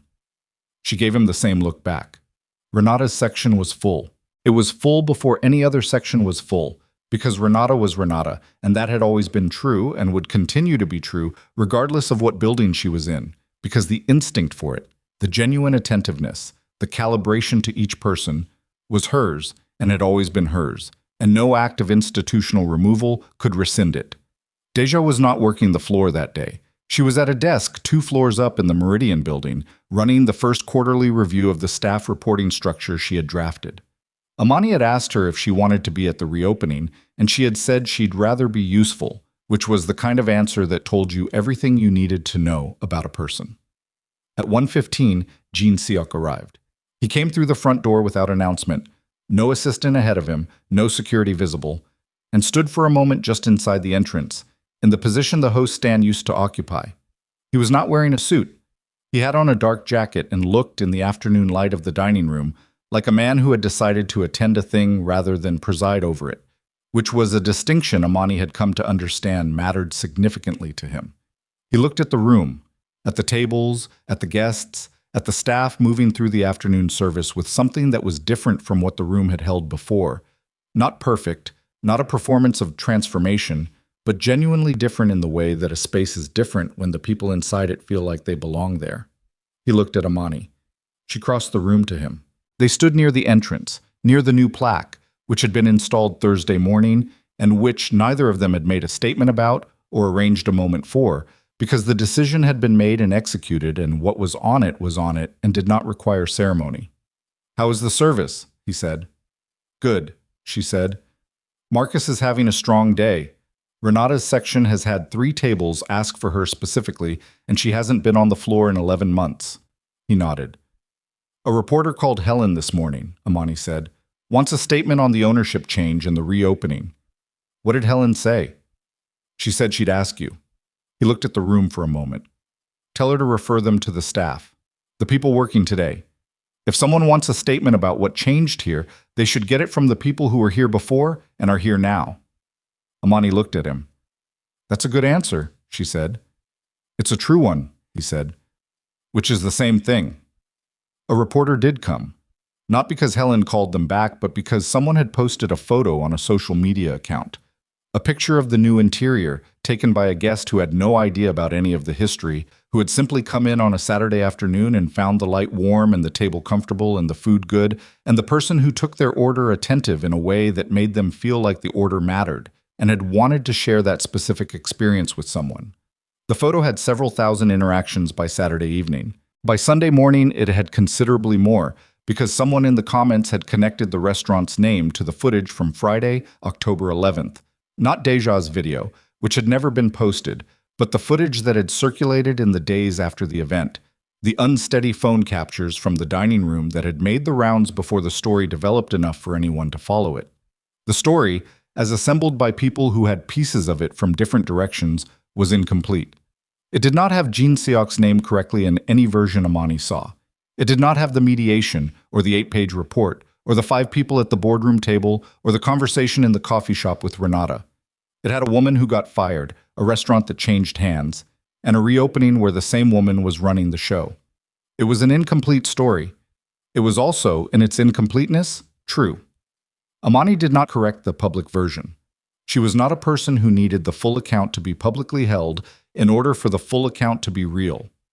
The real account existed in the people who had been in the rooms, in Marcus and Deja and Renata and Helen Park and Claire Whitfield and the lawyers and the HR investigator and the 5 people at the table and Jin Seok and somewhere across the city, in a smaller operation, Victor Hale, who carried it with him in whatever way he carried things, and which was, ultimately, not her weight to manage.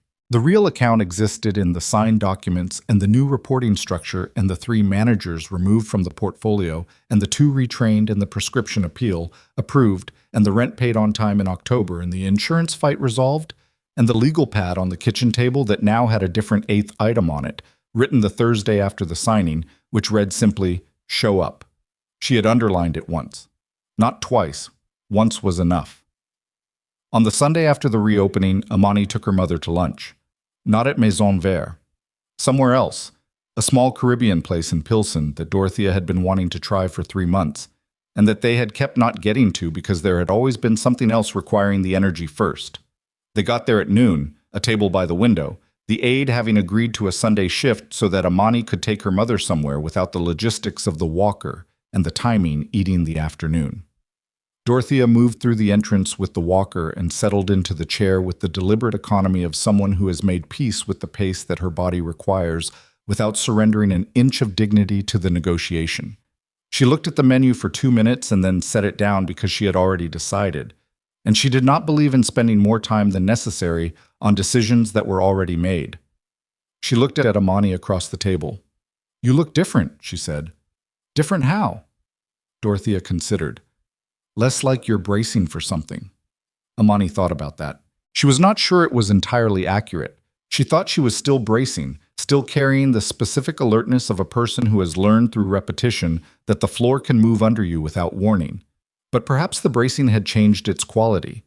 Perhaps it was the bracing of someone who had felt the floor move, had gone down, had gotten up, and knew now with the full certainty of experience that getting up was survivable. That the floor moving was not the end of the thing. It was just the floor moving. "Maybe," she said. "Tell me about the new job," her mother said. "The real version, not the title." Amani looked at her. Then she started talking. She talked through the appetizers and into the main course, and her mother listened the way she always listened, completely, with the occasional precise question inserted at the exact moment that a question was required and not 1 moment sooner. Amani talked about the 12 locations and the 3 managers and the reporting structure and Renata's section being full before any other section and Marcus's face from across the room when he caught her eye and Deja drafting 7 pages of framework from her own experience of the floor that turned out to be better than anything the previous HR structure had produced in its entire existence.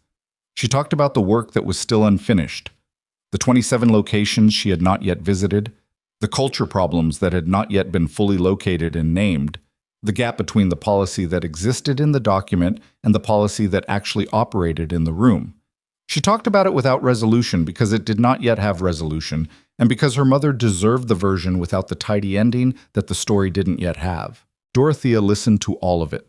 When Amani finished, they had been talking for an hour, and the plates had been cleared and the afternoon light through the window had moved from noon bright to the lower amber quality of mid-afternoon, and the restaurant had cycled through its lunch service and settled into the quiet of the gap between rushes.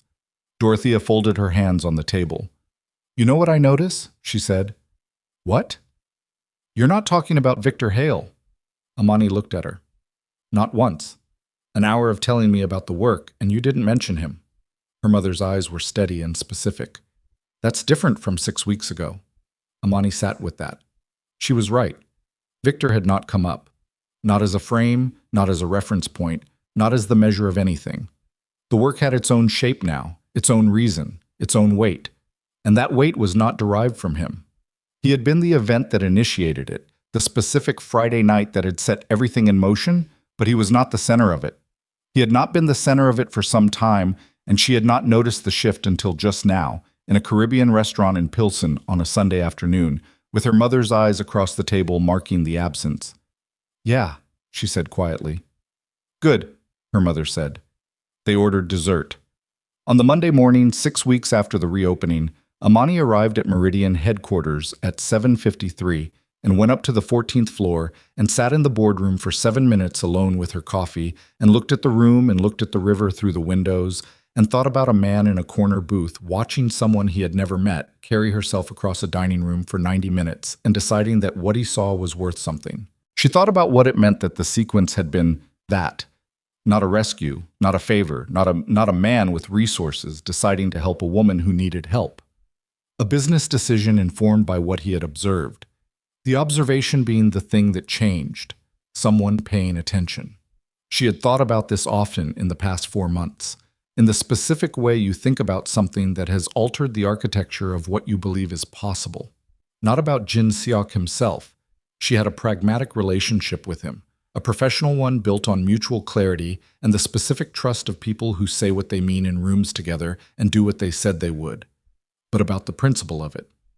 The idea that being fully, genuinely, unhidingly good at the thing you are doing is not wasted even when it appears to be. That someone, somewhere, might be watching with more than casual attention. That the instinct you brought to the work before anyone valued it was the same instinct that made the work valuable when someone was standing finally looked. She had carried this thought carefully because she was not naive and did not want the thought to become a comfort that replaced the harder truth, which was that most of the time nobody is watching from a corner booth, and most of the time the Victor Hales complete their patterns without a Friday night acquisition interrupting them, and most of the time the Amani Carters absorb what they absorb and adapt and carry it forward without any institutional reckoning arriving to reframe the cost as something that meant something. She held both things simultaneously, the truth of the specific case and the truth of its exceptionalism. It was enough to do the work. It was enough to build the structure. It was enough to make the 39 locations into something that did not require a corner booth to intercede, to build the thing that caught it early, internally, before it reached the Friday night level. That was the job. Not waiting for the exceptional case, but building the system that didn't require one. At 8 o'clock, Helen Park arrived with 2 coffees. At 8:02, Jin Seok walked in. At 8:04, the first agenda item opened. On the ground floor of the building, in the entrance to the flagship Maison Vert, the new plaque caught the morning light coming through the glass doors. Brass. Simple type. Centered below the restaurant's name. When Jin Seok had asked Amani what she wanted it to say, she had not answered immediately. She had thought about it the way she thought about the things that needed to carry weight without being heavy. The way good hospitality worked, the way a well-run floor worked, the way a room worked when every detail in it had been considered from the perspective of the person walking in rather than the person collecting the check. She had thought about 6 years of carrying something nobody asked her to carry and carrying it anyway because it was hers. About Renata and Marcus and Deja and her mother's hands on the Walker crossbar. About the rain outside the restaurant and the order pad in the glove compartment and the 7 minutes she gave herself every morning before the room made its demands. She had thought about what she would want to read, walking into a place, not as a guest, not as a director, not as the woman who had been thrown out of this specific building on a Friday night in October, but as a person. Just a person arriving somewhere and needing to know, in the first 5 seconds, whether they were somewhere that understood what they were. She had told him 4 words. The plaque said, "You belong here too."